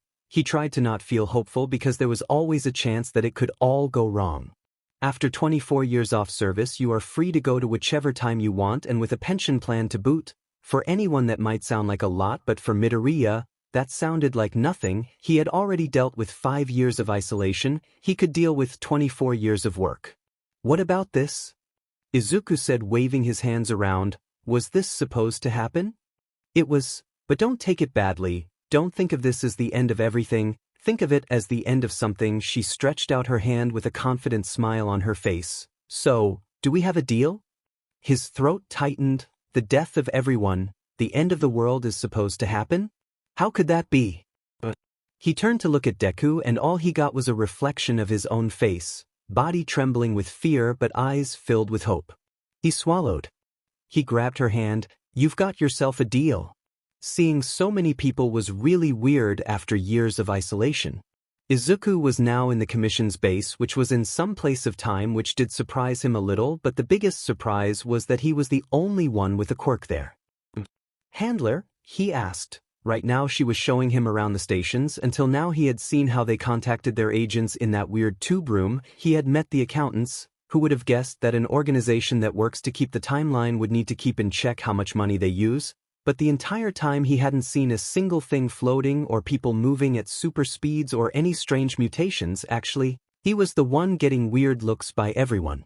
Yes, dear, do you have a question? She turned around still with the same smile they had met, which creeped him out a little. The way the two had gotten here had also been a shock to him. No quirk or any strange abilities, just a super technologically advanced time machine in the form of a suitcase.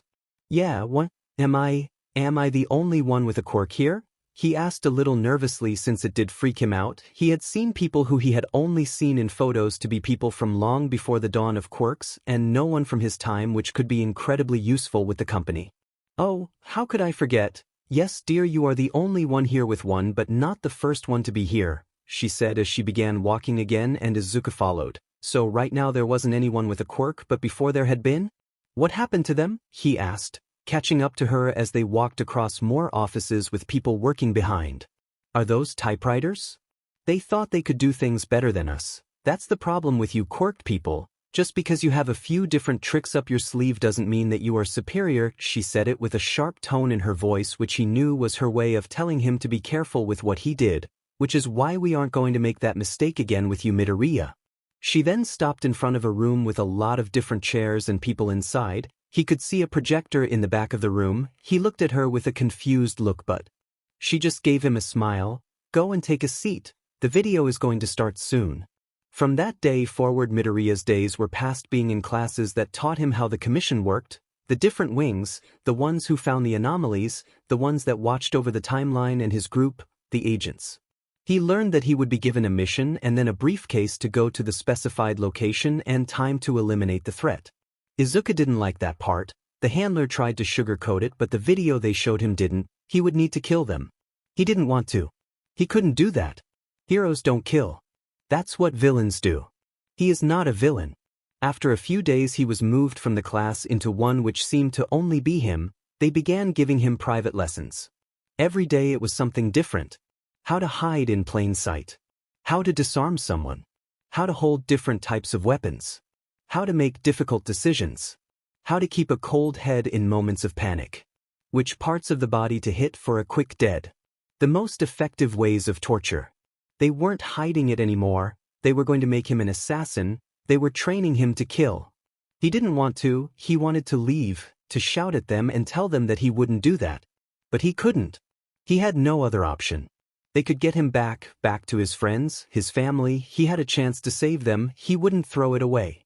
The classes, videos, and exams they made him do were easy, aside from the fact that just watching them made him want to vomit. And after 3 years of them he thought he was done, that he could finally get on with missions and finish it quickly. But just like the handler had told him, they wouldn't make any mistakes with him. They began training him. He was under the tutelage of some of the best at the time, 2 males and 1 female. They were ruthless. They never held back on him. Those were the worst years of his life. They made him practice on a dummy where to stab, shoot, and break to kill their target. When he didn't do it right, they screamed at him, punched him, called him useless, and told him to do it again. To do it better or else. And they kept up with those threats. They screamed at him for a small accident, they cut him if he missed a shot by a few centimeters, they burned him if he cried. He was pushed to the brink of exhaustion, forced to keep going, he wanted it to stop. He pleaded with them to stop, but they never listened. In the hell that he now lived, the only moments he had of peace was when he was asleep, when he talked to the other users. They told him he was strong, that he was okay, that they were here for him, and he believed them. They were the only thing that was keeping him from breaking. That was until he was brought along in a mission. Izuku Midoriya, age 23. The year was they had been tasked to eliminate someone who could cause world war. Izuku wasn't supposed to do anything, he was supposed to just watch to be prepared for a real mission. But they had a different idea. Here, said a gruff male by his side, it was one of his teachers, and he was handing him a dagger. What? He asked in shock, looking at the weapon offered to him. I want you to kill him, his teacher told him, pointing at their target. Their target was nothing of what he had imagined. He thought it would have been someone with power, but all they had was a dead man tied to a chair who worked as an assistant in the White House. He was crying, letting out muffled sobs, and pleaded for his life. But I'm not supposed to do anything. Izuku tried to make an excuse to escape the situation, but his teacher just pushed the dagger into his hand. Do it, it's better to get you started sooner than later. His hands were trembling. They had trained him for this, but training and actually doing it were two very different things.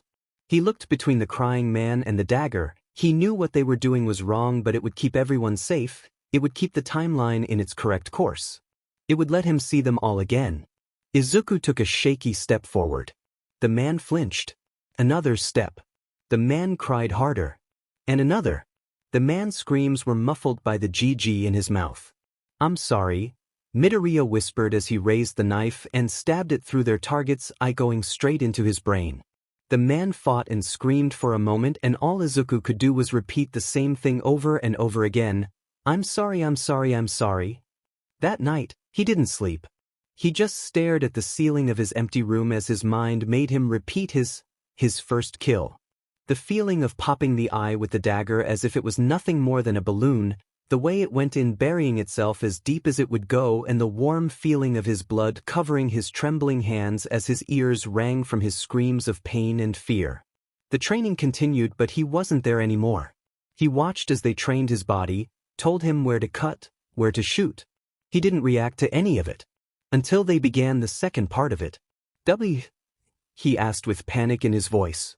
Your quirks, it's time to train them, the female teacher said this time.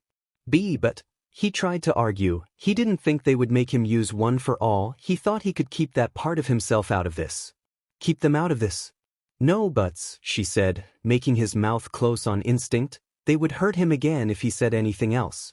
Now, what can you do? She asked with a terrifying smile on her face, which caused a whimper to come out of Izuku. No, Izuku began taking a step back. No, I won't do it, I won't use them, he argued. He wasn't going to use his quirks for this, and he wanted for them to know. Midoriya? His female teacher growled at him. This would usually shut him up, but not this time. He wouldn't let them control him on this.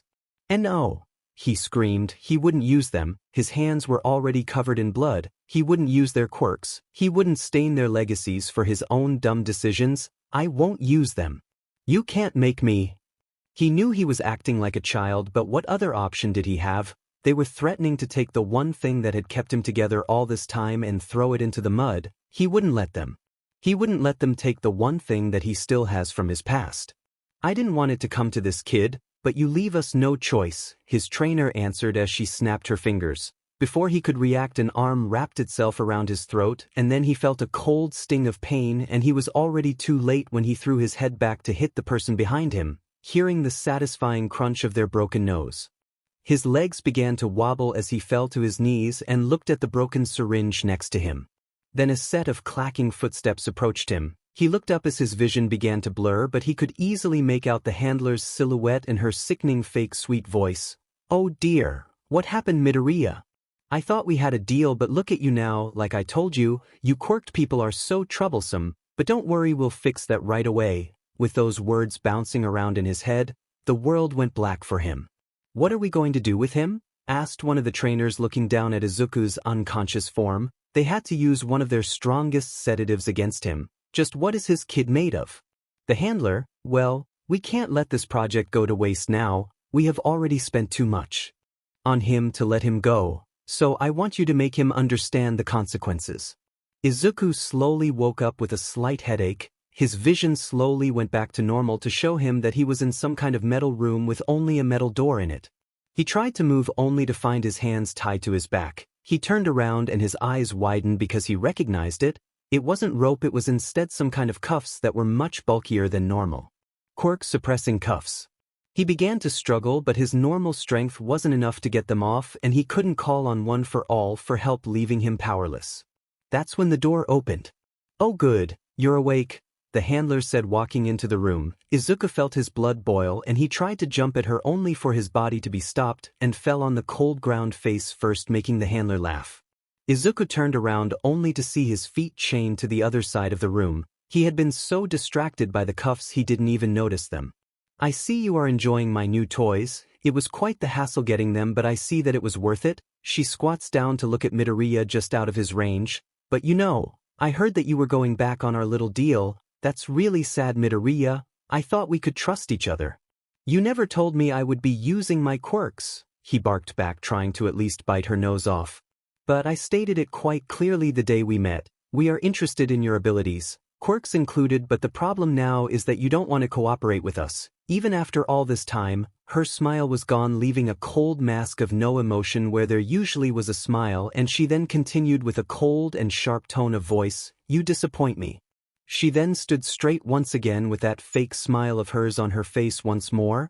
"But I did tell you, didn't I? We won't be making any mistakes with you, which is why I brought this." She then grabbed something from one of the pockets of her coat. He thought it was nothing more than just a paper from his side, so he was confused at how that was supposed to really do anything. With smile she turned the picture around and Izuku's breath got stuck on his throat. It was a picture of him and his mother. It was a picture Izuku had taken with her for Mother's Day. And now the handler had it.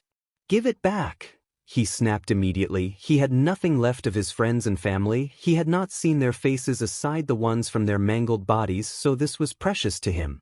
"Did I make the puppy mad?" the handler said as she kept the picture just out of his reach as he struggled to move, only digging the chains and cuffs into his skin.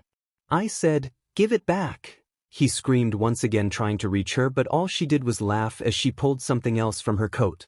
"A lighter. Let's see how long you last," she clicked, and the small flame came to life. That moment was as if time slowed down as he watched the photo be consumed by the fire. He screamed at her to stop to put it out, but she didn't move. He watched as the picture of him and her move was consumed by the flames, his vision getting blurry by the tears that came from his eyes. His screams changed to pleads as his throat couldn't handle the screaming anymore. He cried, looking at the small pile of ash that used to be the photo. He had been so close. The handler said something, but they fell on deaf ears as Izuku kept crying, trapped inside of his own sorrow. She left him to cry alone. From that day forward things got worse. Every day the handler or one of his trainers would bring a photo or something that he could recognize was from one of his classmates or teachers, making him watch as they destroyed it, burning it, cutting it into little pieces until there was nothing of it left. He thought that this would be it, show him an item and destroy it in front of him. He could get used to it, he wouldn't let them beat him. Then they showed him the videos. In a TV they installed in his room, they would play recordings of how his friends were. One would think that was good, but it was only videos of them crying, weeping, mourning his presumed death. He watched as his classmates with the brightest smiles cried for hours, mumbling his name, how some lost sleep by the nightmares the USJ had given them, making them wake up in tears. He screamed at the videos with tears in his eyes, telling them to turn it off to get rid of it. He screamed until his crying was mixed with the ones in the videos. Midoriya lost track of time as he spent his days once again alone in a cell as they forced him to see them destroy everything he cared about, making him feel guilty for the pain and sadness he had brought his friends and families. Until one day they brought in his notebook. It was a special one he had begun writing the day he got into UA. He had the quirks of his classmates with many different weaknesses, ways to cover them and improve to some random questions he had for them. He had made that with his blood, sweat and tears to help his friends, and now that was probably the last thing he had left of his time at UA. They were going to use the same lighter the handler had used to burn the first photo they had brought him, and he was tired, so tired of this. So when the fire reached the pages, he snapped. The small flame that was his quirk burst alive, causing the quirk suppressing cuffs to start sparking as they couldn't hold back the strength of one for all, and before he knew it, he had sent black WHP at them. The handler waited until the sounds were done, until a soft muttering was left in the room. She checked her clock. 5 seconds, he could do better than that. She smiled. When she opened the door, she was met with a gruesome scene, a really messy kill, but they could fix that. The body of the agent she had sent had been ripped in half by the boy using what he referred to as black WHP. She could see the blood spattered on the walls and the large pool of eye forming by the torso and legs, but in the middle of all the carnage laid Midoriya. The black tendrils curled around him as if trying to protect him, but the boy was trying to protect something himself.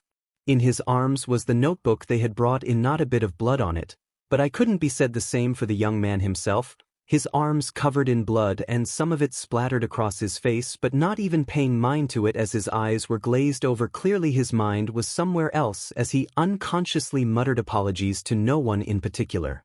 She got to his level and caressed his face slowly and gently with her sweet fake smile as she looked at her perfect creation. "You're finally ready," she said, letting the room be filled with his muttering once again. The things Midoriya had done never dawned on him until he stood over the body of his most recent victim. But this one wasn't his normal kills. The person he stood over was someone really important. Until then he had only killed people who made small decisions that snowballed into the change of the timeline, like a small-time worker that gave the wrong change, an engineer that did his work too well, or just a normal family man. But now, not only was this his first job in the quirked era, too early for even his grandmother to be born yet, but it was also his first hero kill. He now stood over the death body of the pro-hero Blacklight. Their death had been all over the news the year he had died, not only because of their fame as the number 10 hero, but because of how mysterious their death had been. Blacklight had been pulled into an alley in one of his patrols where he was attacked by multiple people. He was beat up by someone with enough strength to cave his skull, sending shards of it through his brain, and if that didn't kill him, the second attacker, someone with a fire quirk strong enough to reach heats of 1,800 degrees Fahrenheit, burned their body until it was barely recognizable, also destroying any kind of evidence there could be. The only reason the body had been identified was the shreds of the hero's suit left on the ground. Blood dripped from Izuku's knuckles as he looked at the broken face of the hero, the lightning around his body crackling being the only light there was in the alley. This case had been really interesting for Izuku when he first heard about it. In those days, everyone was forced to register their quirks, so when they checked for people with anything similar to what had happened to the poor hero, but there were still many different strengthening quirks, and fire quirks weren't that strong yet, only reaching around the heats of 200 degrees Fahrenheit, so the killer had never been found, leaving Blacklight's death a mystery to the world. But as the heat in his hand raised, he felt as the palm of his hand began to burn, and the blood on his hand quickly dried up as the water in it left it, leaving it stuck to his skin. He activated Flash Fire, a fire quirk from the second user that allowed him to create sparks of fire from his hand that he could raise to different degrees, but after mixing with One for All, he now controlled the size of the sparks too, making them big enough to swallow a small house. The first time he activated it, it burned his palms as it gave him third-degree burns, and since he couldn't get any help in taking much care of it in the apocalypse, he lost feeling in his hands. But now that didn't matter. Izuku made the spark appear and the body was quickly engulfed in flames, the smell of burned skin filling his nose. He knew that his body wouldn't be found until the next morning by a poor passerby, so he sat against the cold wall of the alley and looked up at the sky filled with stars. It almost seemed like they were looking back at him. He felt it. The small flame he had tried to keep alive for years. It had finally gone out. Izuku was nothing more than a dirty murderer. He wasn't a hero. He could never be a hero. As all of his mistakes finally dawned on him, he couldn't do anything but cry. He didn't move, his eyes finally losing the last bits of light they had in them, leaving a dull green in their place. He cried. He cried for the child who had finally died inside of him. He cried for a dream that he would never see come true. He cried for all the people he has hurt, the people he took away from their families. Midoriya cried as he stared at the stars, and they sadly twinkled back at him. He stopped sleeping after that. He couldn't bring himself to be pulled into one for all again. He couldn't look at the only people who had tried taking care of him for the past few years. He couldn't look at the people he betrayed. So he began taking naps. They worked, but now most people would see him sleeping in whatever free time he had. All because of the guilt he carried. The idea of escaping, of freedom, had seemed so far away, almost impossible at this point, until one day. Izuku Midoriya, age 54.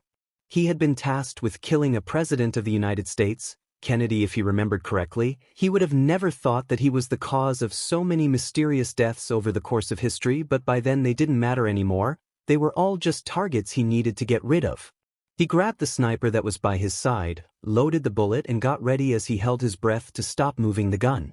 The president was going to move into position in a few seconds, so he needed to get shot. If he missed, who knows what could happen.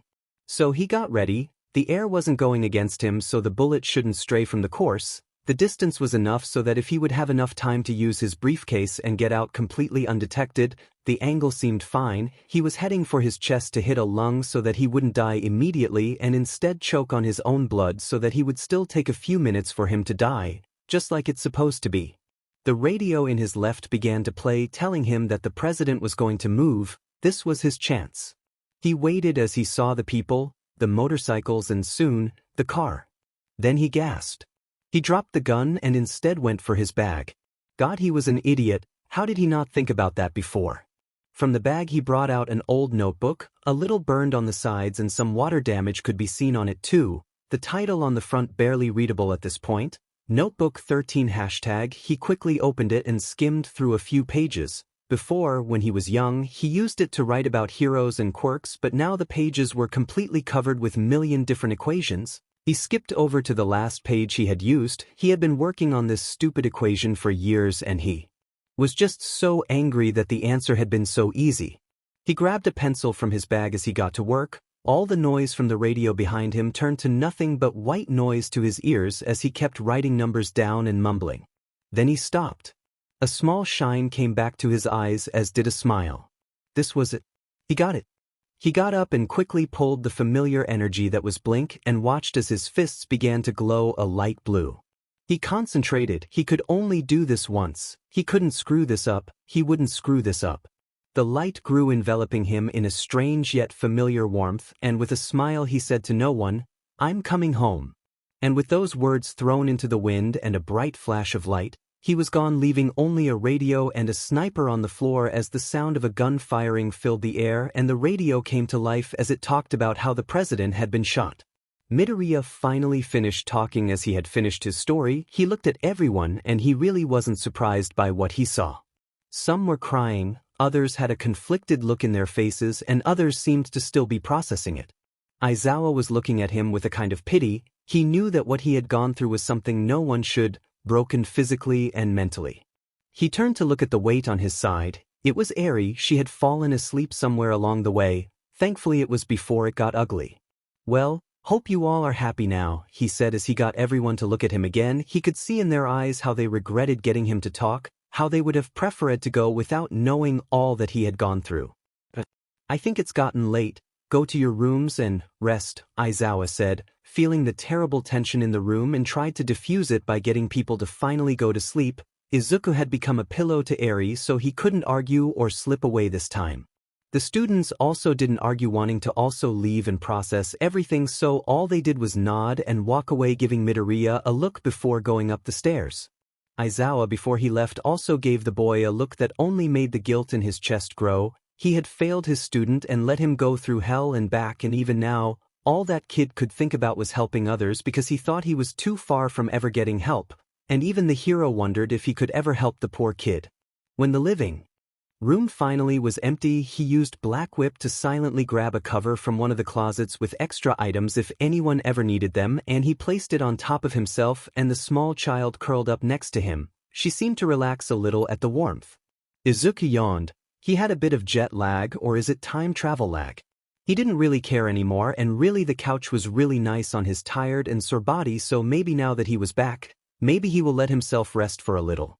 His eyes slowly began to fall as he let himself be dragged off by sleep. Sadly, he had forgotten about something quite important.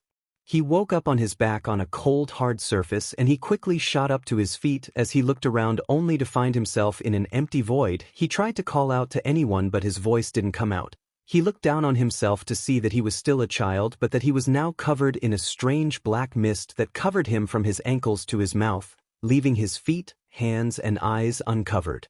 Shit, he had forgotten about this. Of course the first time he let himself slip this happens. How can he wake up? Does he pinch himself? Hit his head against the ground? Maybe if you really don't want to see us that badly, said a familiar female voice behind him. His entire body locked in place and a few tears began to form in his eyes as his heart began to beat faster. He isn't sure if it's for excitement or fear. He slowly turns around to see the people he thought he would never see again, all of them, smiling at him? And were they crying too? Nana let out a laugh as they heard the mess that were his thoughts and with a sad smile she said, "Welcome home, kiddo." Midoriya was frozen in shock after he heard Nana's welcoming words. But why were they being so nice? They shouldn't be, not to him, not to the one who was stained in blood, not to the one who stained their legacies, to the villain. He didn't deserve their kindness. He was just another killer, murderer, just another villain that should be dead. Midoriya. First's voice cut through his thoughts and that's when he realizes that he was on his knees with Nana next to him and the other vestages around him. They looked worried. He was crying, his whole body trembling, his heart beating so fast that it seemed like it would break out of his chest. He didn't know he could have a panic attack in here. Midoriya just breath, in and out, just like that. First helped him try to calm down, which didn't really help much because he didn't understand why he was doing this. Why help him? Because we are worried, exclaimed Nana, which only confused him more. Come on, kiddo, you are smarter than this. You disappeared on us for years after being tortured for God knows how long and then you are forced to kill. How are we not going to be worried about you? She stated this as a fact, but for Izuku this sounded so wrong. They shouldn't be worried about him. Daigoro then groans beside him as he looks at him with an angry look. Why can't you get it through your head, kid? We don't hate you. He goes silent when first and Nana gave him a glare. Nana then sighed, her face softening. There are better ways to say it, but he is right. We don't hate you, Izuku. Hearing those words seemed to finally break the dam. His tears finally began to spill from his eyes as he looked down at his knees. He still didn't get it. He used their quirks to kill. He hurt so many people. He wasn't a hero. So why were they being so nice to him? He kept crying as he slowly felt the other users wrap around him in a big hug and he grabbed tightly to them, scared that if he let them go they would disappear. His chest filled with a mess of emotions, the happiness and relief he felt as they told him they didn't hate him, learning they were worried about him. It made his chest fill with a warmth, but on the other side he felt the guilt and anger cry out, telling him that he doesn't deserve this, that he ruined their legacies with his blood. Stained hands, that he was a murderer, a killer, a villain. It made his heart so heavy it almost seemed that it would drag him into the ground. He finally cried. He let the year's worth of tears finally go, making a weight on his shoulders to disappear, if only slightly. A voice in the back of his mind still whispered to him that he didn't deserve their love, their forgiveness, and even if he did agree with it, for now, he would push it aside to be with his family. It's okay, everything is okay, we are here for you, were the only words that filled Izuku's head that moment, and he couldn't be happier. Midoriya was woken up by the sound of hushed voices. All the training and dangers he had experienced made him a light sleeper, so he slowly sat up only to notice his vision was blurry. For a moment he thought it was because of his age, until he remembered he wasn't an old raisin anymore, so the other answer was. He rubbed his eyes and was a little surprised to see that he had been crying. He held a small smile for a moment. In a strange way he missed waking up like this, not crying because of the nightmares or the pain but because of them. He looked around the room to see Aizawa, Yaoyorozu and Ida talking in whispers in the kitchen. They didn't seem to have noticed him yet. He tried to move a little more until he felt something pulling on his clothes.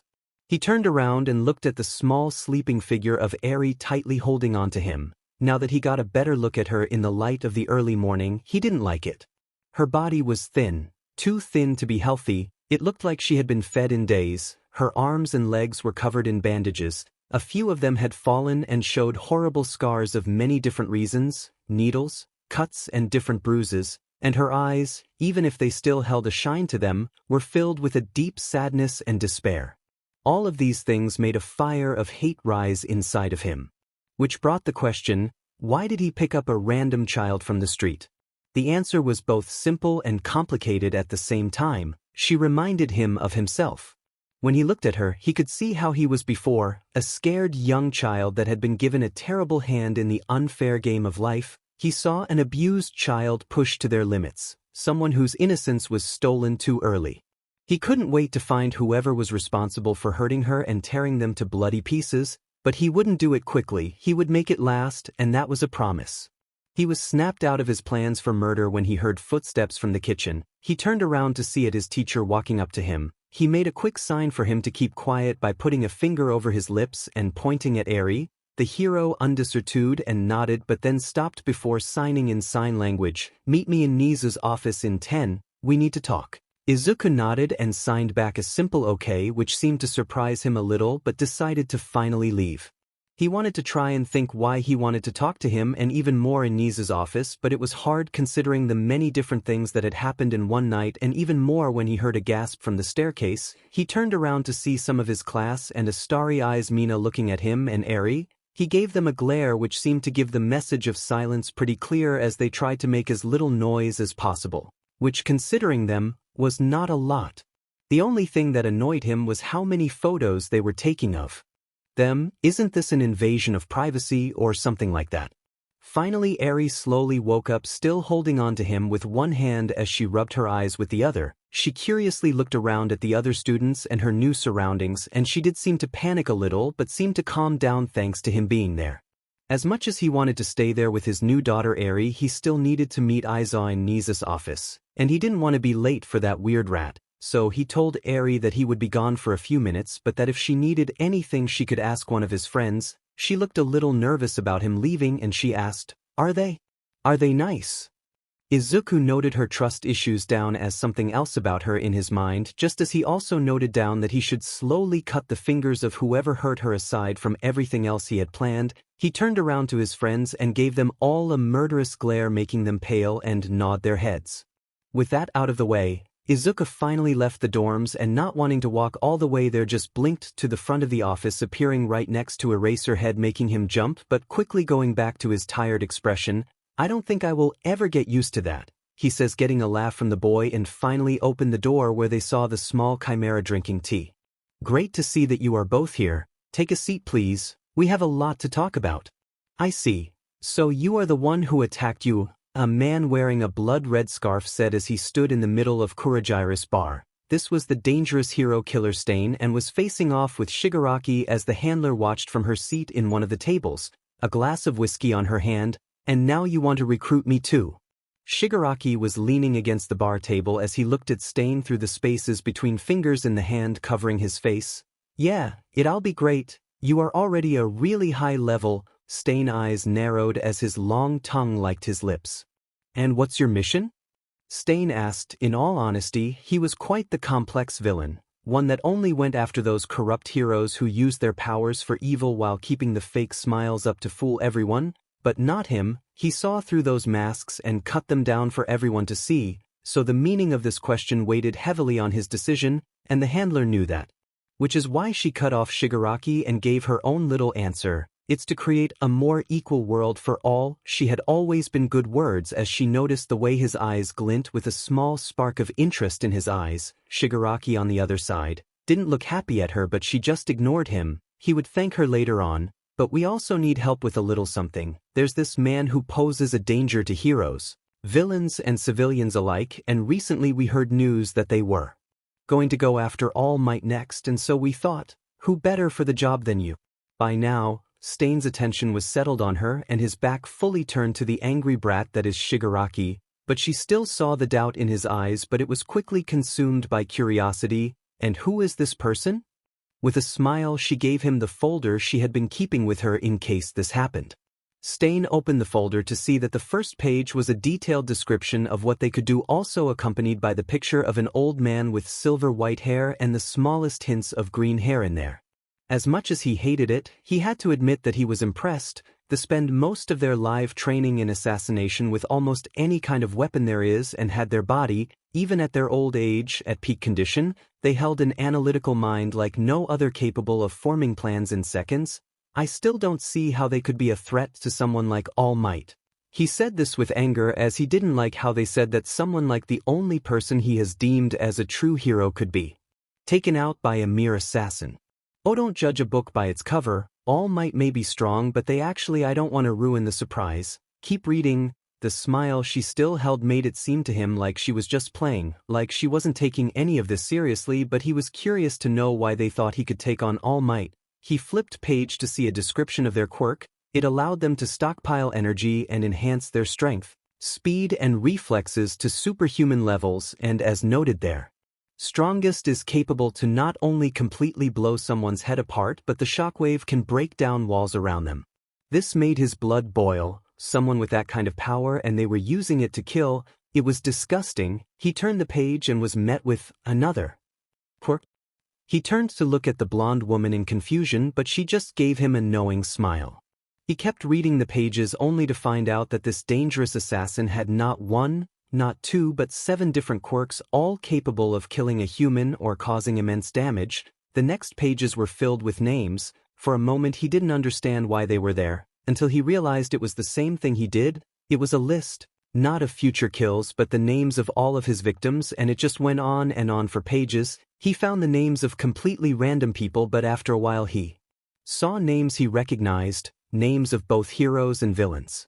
At the beginning he couldn't believe it. He had heard of a few people who were killed in mysterious conditions, but now that he knew the man's quirks, he saw the pieces fall into place. They were all exactly the quirks needed to kill all of these people in the dead of the night, and for no one to ever find out.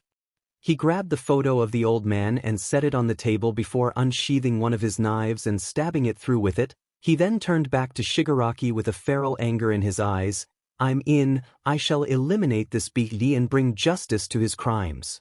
As the purple mist slowly sent him back to Hosu, he said farewell with a mad grin in his face. Shigaraki immediately snapped at the woman, who calmly took a sip of her drink. I was the one who was supposed to convince him. As much as he wanted to turn her to dust right there and there, the guns pointed at him by her annoying guards who had been hiding only to act if something went wrong, but now they were focused on him. You don't get it, but he is a very important asset for all of us. A good fighter with a great quirk, but if you talk to him it would have likely ended with him leaving us and putting you on his list. So I took the initiative and got us a new, how do you say it? That's right, a party member, she stated without even looking at him, only fueling his anger. Shigaraki already hated adding her to his team. Aizawa walked into class followed by Izuku and Eri. Everyone was in their seats, some still with a few bandages from the sports festival, but everyone seemed ready for whatever was going to happen next, but some people kept looking at the 2 small children. Before we begin class, there's some news you might want to hear. He turned to Izuku, who had just given Eri a small notebook and a few crayons. He turned to Aizawa and gave him a nod as he turned to the class. After talking with Nizu, we have come to a decision that I will no longer be a student at you. These news, surprisingly, causes the students to scream. They say how that's unfair, that he should stay. A small smile comes to his face knowing that they care about him, but he quickly changes it for an annoyed look as he screams, "Let me finish, god damn it." This at least made them go silent, but they still looked worried. I won't be a student here anymore, but we came to an agreement. Now Midoriya, as you have shown, you have mastered your quirks and perfectly honed your mental abilities, so I would guess that there is nothing more that we can teach you, so I have a proposal for you. Nizu let down his cup of tea as he grabbed a pile of documents and left it on front of Izuku. I want to offer you the chance to be a ward of UA. You can stay in the dorms with your classmates and have full permission to use the facilities in the school like the training grounds, and the faculty will take care of your safety. Izuku looked at the papers with surprise. He had honestly thought going full vigilante and go sleep in a trash can, but this is a way better idea.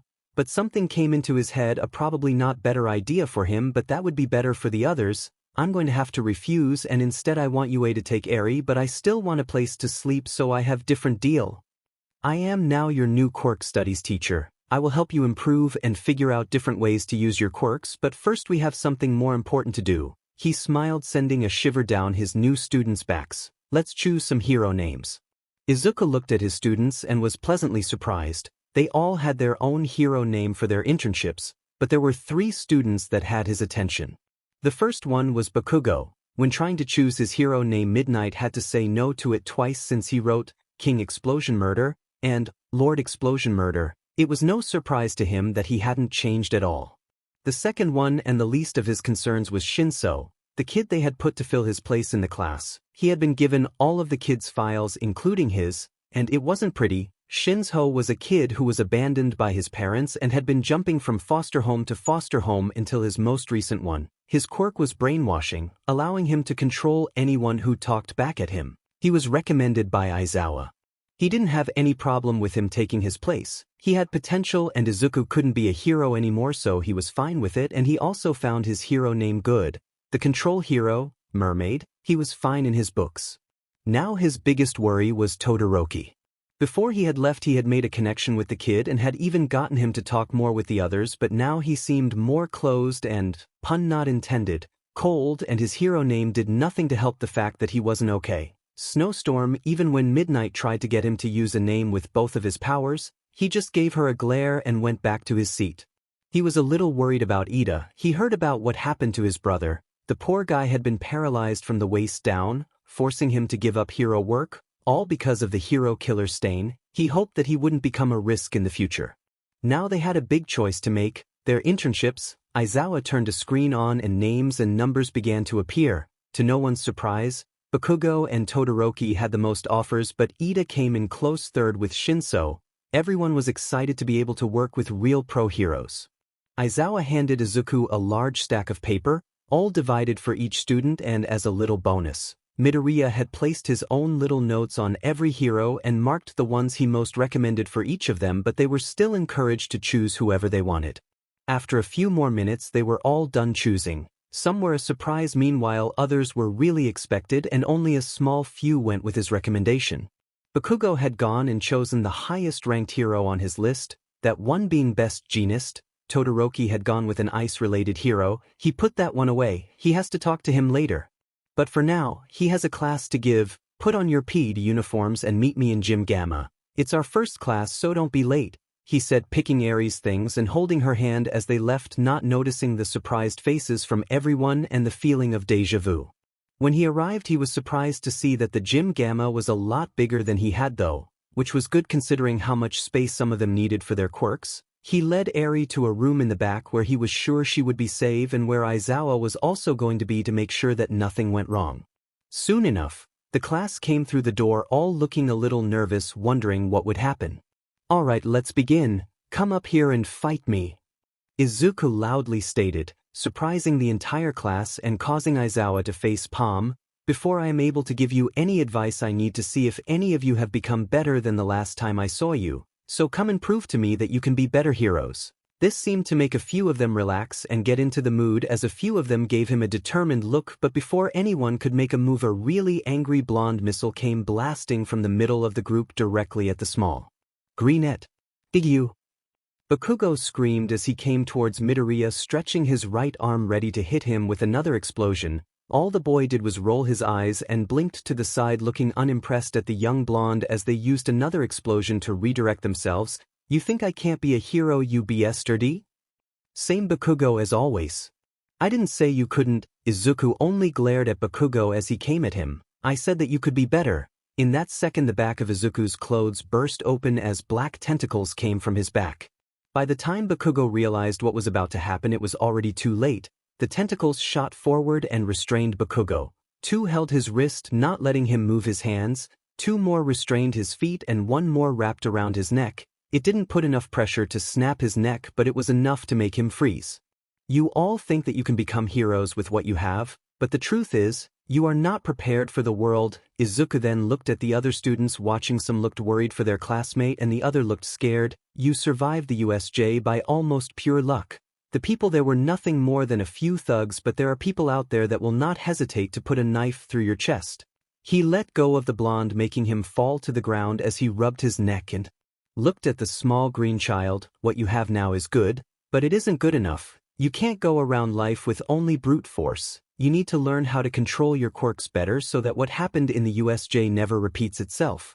As he finished, silence fell over the room. None of the students dared say anything against their teacher. The display of power he gave after toying with one of the strongest of their classroom made things clear to them. They weren't dealing with a young kid. This was someone who had gone through their own set of trials and come back out different. This wasn't the same Izuku Midoriya they once met. Now, Black Whip retreated back into Izuku, but the aura he gave never left, and he sent a shiver down his students' backs as he eyed them like a predator to his next meal. Who wants to be next? How? He screamed. How did you lose her? She is just a child. Chisaki slammed his fist on his desk, seething with anger. How could this have happened? Eri running away had become a normal thing. She did it almost every week and it always ended the same. They catch her, they bring her back and he punishes her, but somehow, for some reason, the goons he had sent to bring her back had been annihilated. One of them had been riddled with bullets from their own teammates, another was impaled and two of them had been decapitated. Someone had interfered and they had taken Eri. He had no idea who they were or where they were hiding, but they had just taken the most important factor of his plan. Without Eri he won't be able to make any more bullets. He doesn't even know if the ones he has even work. Yes, sir. One of his subordinates, a low-level grunt whose name he didn't know, they looked nervous and they should be, as Chisaki was on a thin rope from destroying everything in his office. What are we gonna do? Yes, the million-dollar question. What are they going to do now that they lost their most important asset? It's really simple actually. We are taking what is mine back.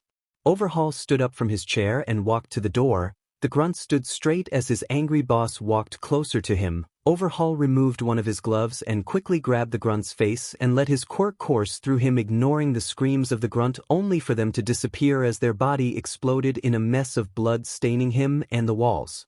He had no time to feel fear for just how much filth there was. He opened the door and walked out of his office. He would get back Eri, even if he needed to bring this city to its knees. I have never been more disappointed in my life. Izuku looked at his students as they laid on the ground exhausted and covered in bruises. They just groaned as an answer. When I was told that the day I came back was the sports festival, I expected you all to be stronger, but I got nothing. The students slowly began to stand back up. That's something he can give them. They are too dumb to stay down. He tried breathing, but after the punch in the gut he gave him, all of his air had been pushed out of his lungs and the pain didn't allow him to get it back. Stand up, snarled his trainer. He tried taking in gasps of air and slowly tried to push himself back up, but his legs were shaking too much. When his teacher saw this, he scoffed and grabbed him by the collar of his shirt and forced him to stand back up. His knees wobbled and his stomach was spinning, threatening to spill all of its contents. His vision was blurry thanks to the tears in his eyes, so he couldn't see the incoming fist that hit him square in the face, throwing him onto the ground once again. The tears finally fell and sobs were coming from him as he spit out blood. Bruises covered his body, making every small movement hurt. His trainer looked at him like a piece of trash, their knuckles covered in blood. His blood. He wants to run, but he knows that if he does he will only be making things worse for himself, so Izuku shakes his head, brushing away the painful memory, and focuses on the task at hand. He huffs, class will finish soon, so take what's left of it to rest. By tomorrow, before you leave for your internships, I'll hand you out reviews on how you did today and ways that you could improve. The students seemed to let out a collective sigh of relief as they all left for the benches. Some gave him a few looks, concern, confusion, and anger. He ignored them and walked back to where Aizawa and Eri were. Don't you think you were too rough on them? Asked Aizawa with his usual calm face, but in his voice he could hear what he could say was a joke. He just chuckled. Aren't you the man who uses expulsion as a light joke? He shot back, making his teacher, coworker, roll his eyes. He turned to look at Eri, who had been working on a crayon drawing. He recognized the drawing as the time they first met in the alley.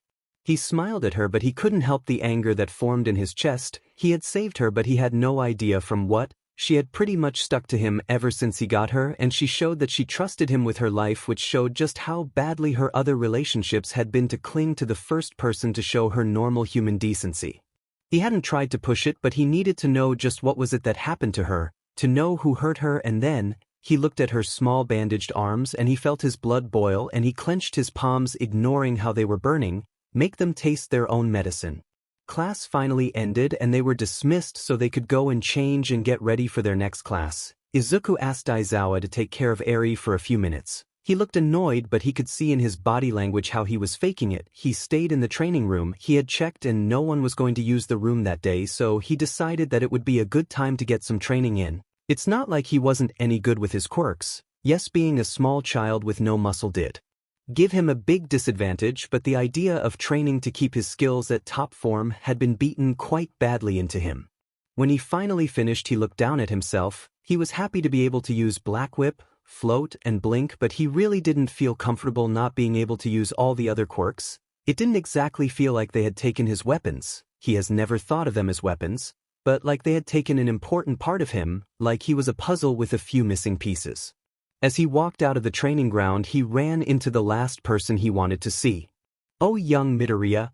Toshinori was surprised when he saw the young boy. It actually felt like he hadn't seen him since he came back and he wanted to talk to him. Toshinori might not know this, but Izuku had been avoiding him. He had been doing his hardest to always move around when the hero was busy with something so that they wouldn't have to talk, but of course, the moment he lowered his guard, this happens. "Hi Toshinori," Izuku said. The other students didn't know he was All Might, so they needed to keep that a secret. All Might felt a little sad when he heard his successor call him like that, not the usual excited All Might he always gave him with that bright smile. Now he had a hardened expression that didn't fit a young child. "Midoriya, may I talk to you?" carefully asked the secret #1 hero. He knew that this wasn't the same bright-eyed boy he had trained, so he approached carefully. "Aren't we already talking?" "Go ahead," Izuku said with some sarcasm. It at least helped with the tense atmosphere as All Might laughed at the joke.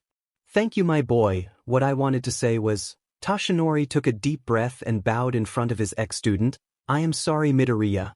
This caught Izuku by surprise. He had expected almost everything from All Might, asking for help in teaching, advice, or even for him to give his quirk back, but not this. What?" was all he could say. "I am sorry, Midoriya," All Might repeated. "I promised to protect you, to be your mentor, but back at the... I couldn't keep my promise. I failed you, and I can see that my mistakes have brought you a lot pain, so please forgive me." When Aizawa had told the other staff what had happened between the time between Midoriya's disappearance, he had wanted to find the people who had tortured him and hit them with a Texas smash to the face.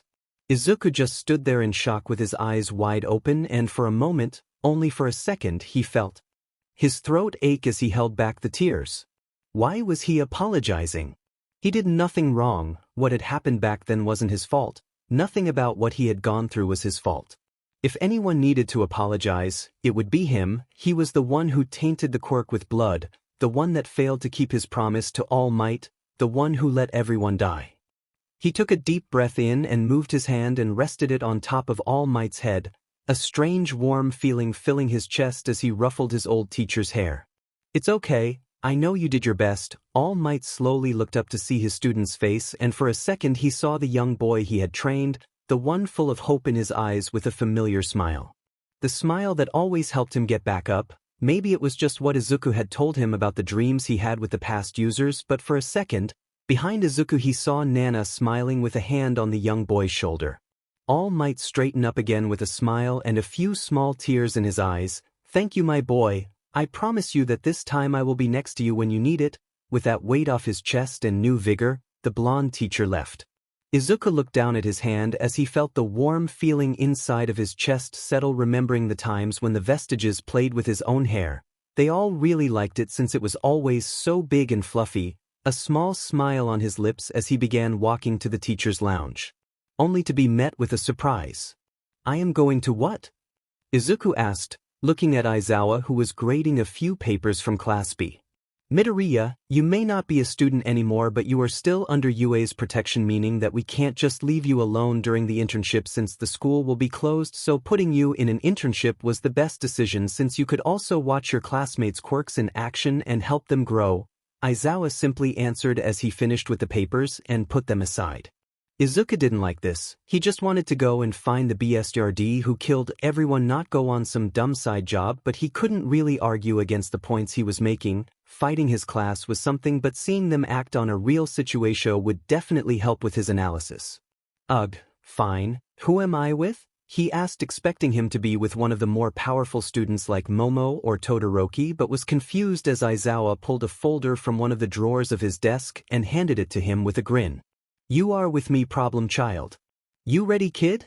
Asked Aizawa as he placed the last of his bags in the trunk of his car and closing it to turn to look at Izuku, who was waiting for him to open the door. Why do you keep calling me kid? I am one of your coworkers, you know, he said with an annoyed tone of voice, making Aizawa huff. Time travel years don't count, Midoriya, was his answer as he opened the door for him, which made the young greenette roll his eyes as he got on. Izuku had to admit it, he felt a little nervous. This was the first time he was going to the house of a pro, but he also felt excited because there was a specific store he wanted to visit. He turned to look at the seats at the back. I don't want to hear you two fighting, understood? Eri nodded as she held a small backpack that looked like a cat, which was filled with different things like children books, crayons and notebooks to draw on. To her right, Shinso nodded, looking a little uncomfortable as he turned to look out the window with his backpack on his lap. Well, let's get going, Aizawa said as he turned the key, and the car turned on as they began to where Aizawa would be keeping them during his internship.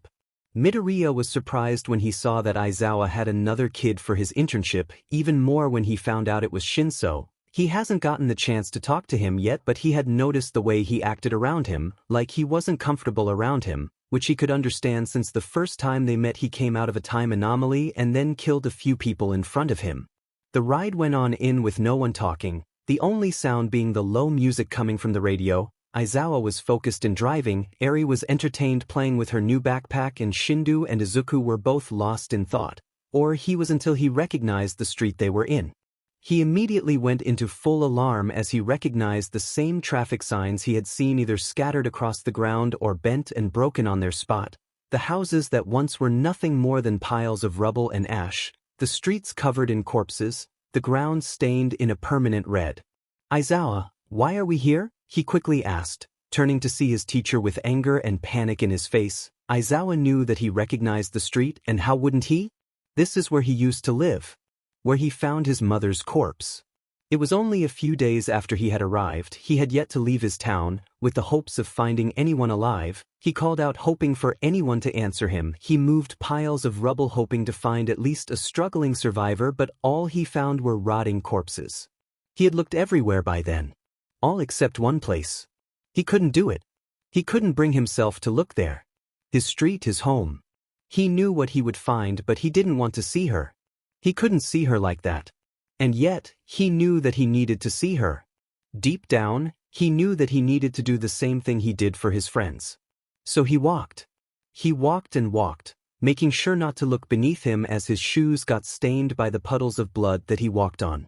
He focused on everything but the bodies, the broken houses, the broken floor, the fires that seemed to never go out. He just kept moving forward. But forward to what? He couldn't use blink to go back, and everyone was dead, so no one could help him. He was alone walking in an empty dark tunnel, just hoping for a light to appear. But all he found on the other side was his broken home. The walls were non-existent, instead turned into piles of debris on the floor, the smell of the dead still in the air filling his lungs, his hands trembling at his side. He carefully moved through the remains, trying to find anything that might still be edible, until something crunched under his heel. He looked down to see a broken picture frame with an almost intact photo of him and his mom. It was a photo of one of his birthdays, both of them sitting together, him with a small party hat on his head and a white cake with 7 candles in front of them. Both of them were smiling. He gently held the picture, almost as if would turn to nothing, which wasn't far off since the edges were burned. If he wasn't careful, it might just break. For a moment, consumed in the memory, he smiled, thinking about the good times he had, but it all came crashing down when he noticed something under the rubble, a finger. He forgot about the picture and instead got to moving the debris beneath him, his blood burning, his eyes locked to the body that he slowly uncovered, tears forming in his eyes at the sight of her green hair and a scream escaping him when he saw her dead eyes. He screamed, tears running down his face as he held her cold corpse in his arms. Memories of the times they talked all flooding his mind, making him choke in air. All the times he lied to her, the promises he made her, he had failed them all.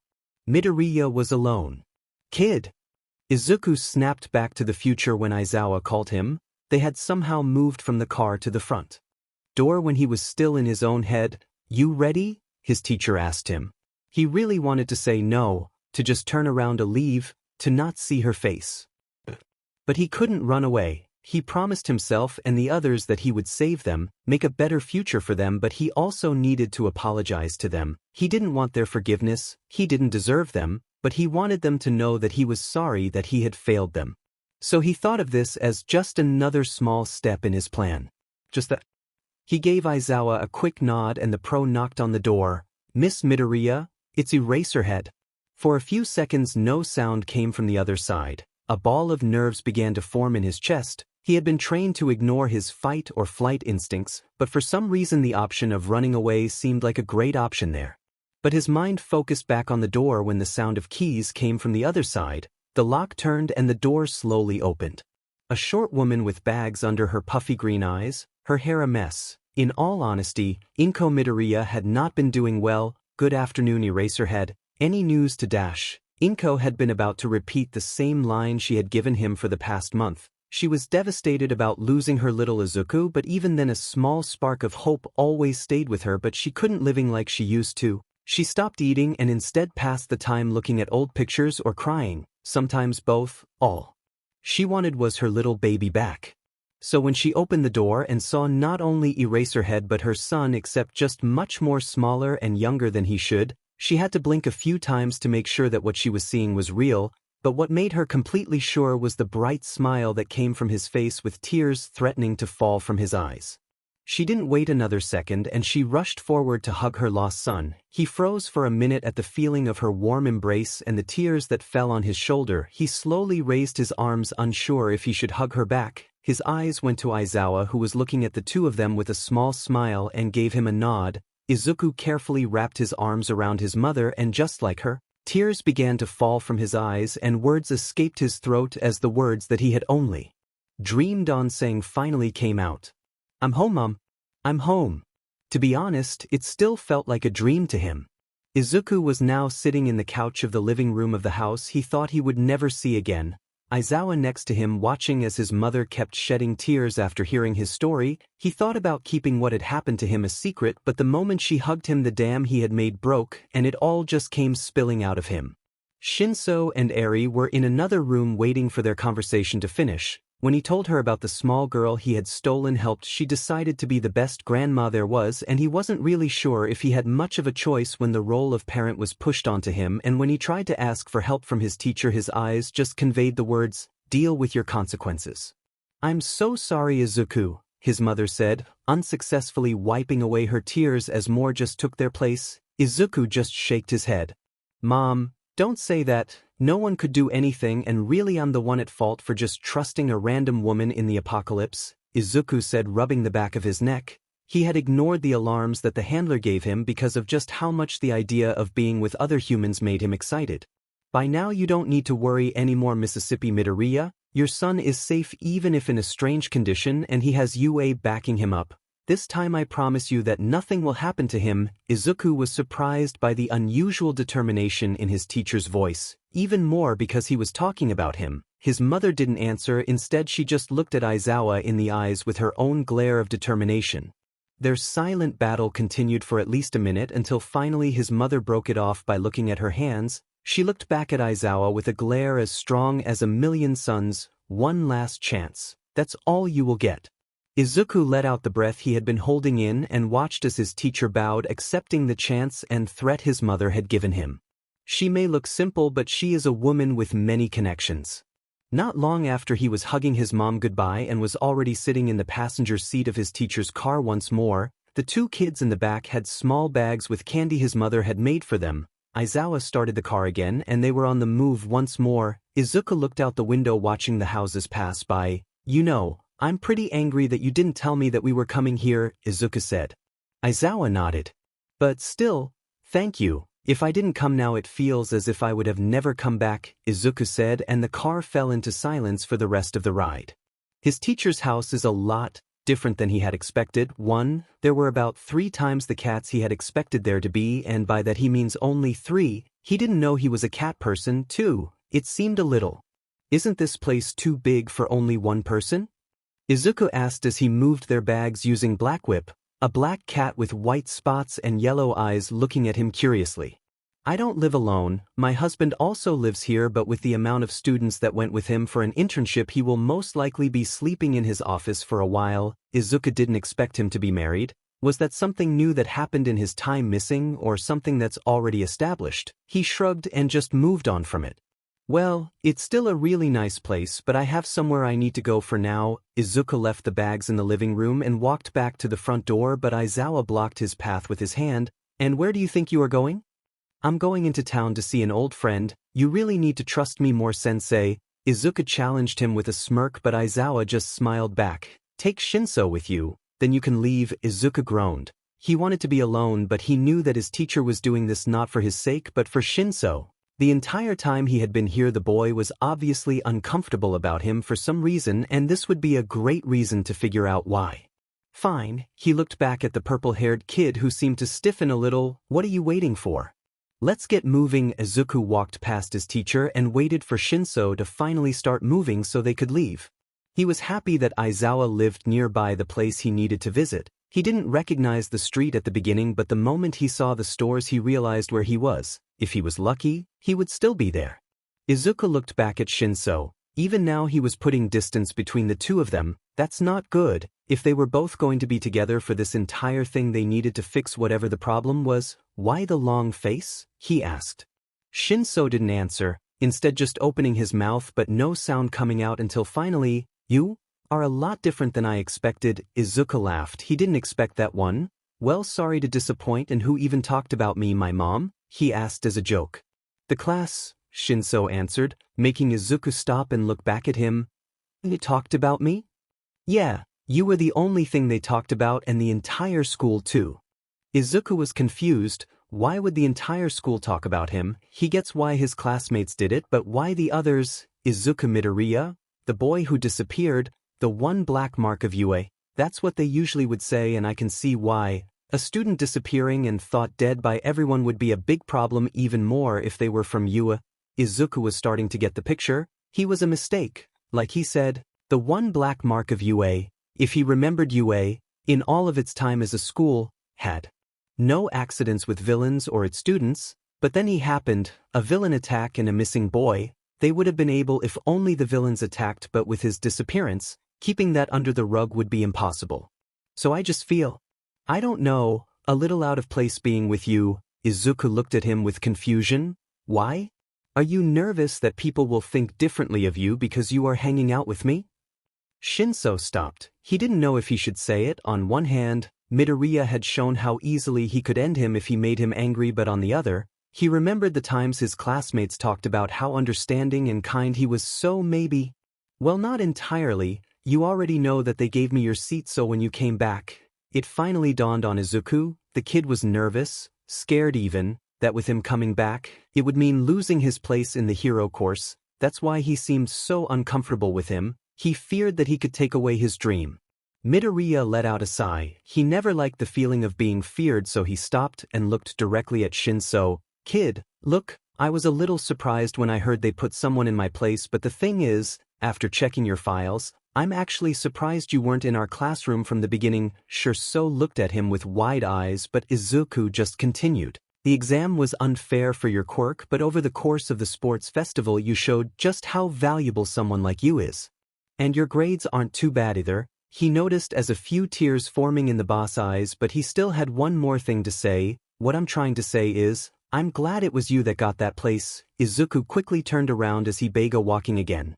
Now come on, we are gonna be late. Shinso quickly wiped his eyes as he began to follow Izuku, this time with a smile on his face. I just don't get it, a large man holding a suitcase and wearing a deep blue suit said as he and a dark-skinned woman walked down the street. How is she so sure that we'll find him around here?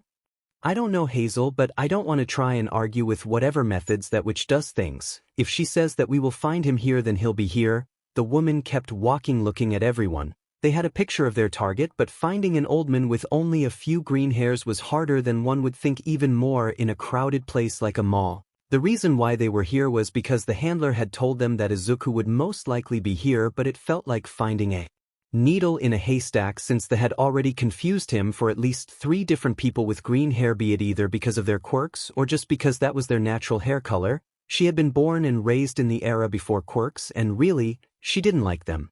The man named Hazel kept looking around, not for their target but because this was one of the times he could actually look at the place they were sent to. It's a shame that this place will turn into dust. They have some pretty nice restaurants. How about we go check one out later, Cha-Cha?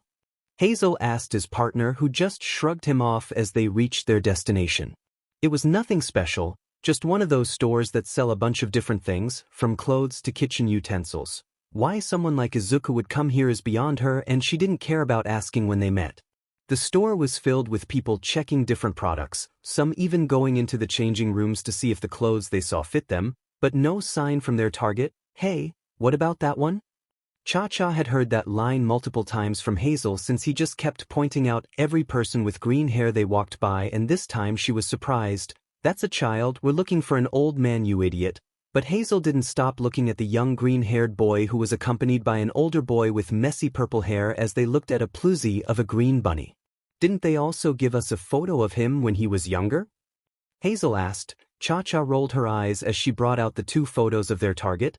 One was the most recent and it showed an old man with white hair and a few strands of green hair, wrinkles all over his face as his dead green eyes stared at the camera. The second one, like Hazel had said, was an older photo of their target since there was no white hair and only few wrinkles on his face, but as she looked at the older photo and the young boy, she began to see the similarities, the same green hair and black roots, the same amount of freckles in the same place in his face. You see it now, right? Hazel asked as his face took a more serious look. Cha-Cha nodded. Somehow their target had changed from an old man to a young child, but she didn't care. If it still wasn't him, then they would just have to look somewhere else. The two agents just nodded to each other as they split and moved to the changing rooms where no one would see them put on their masks.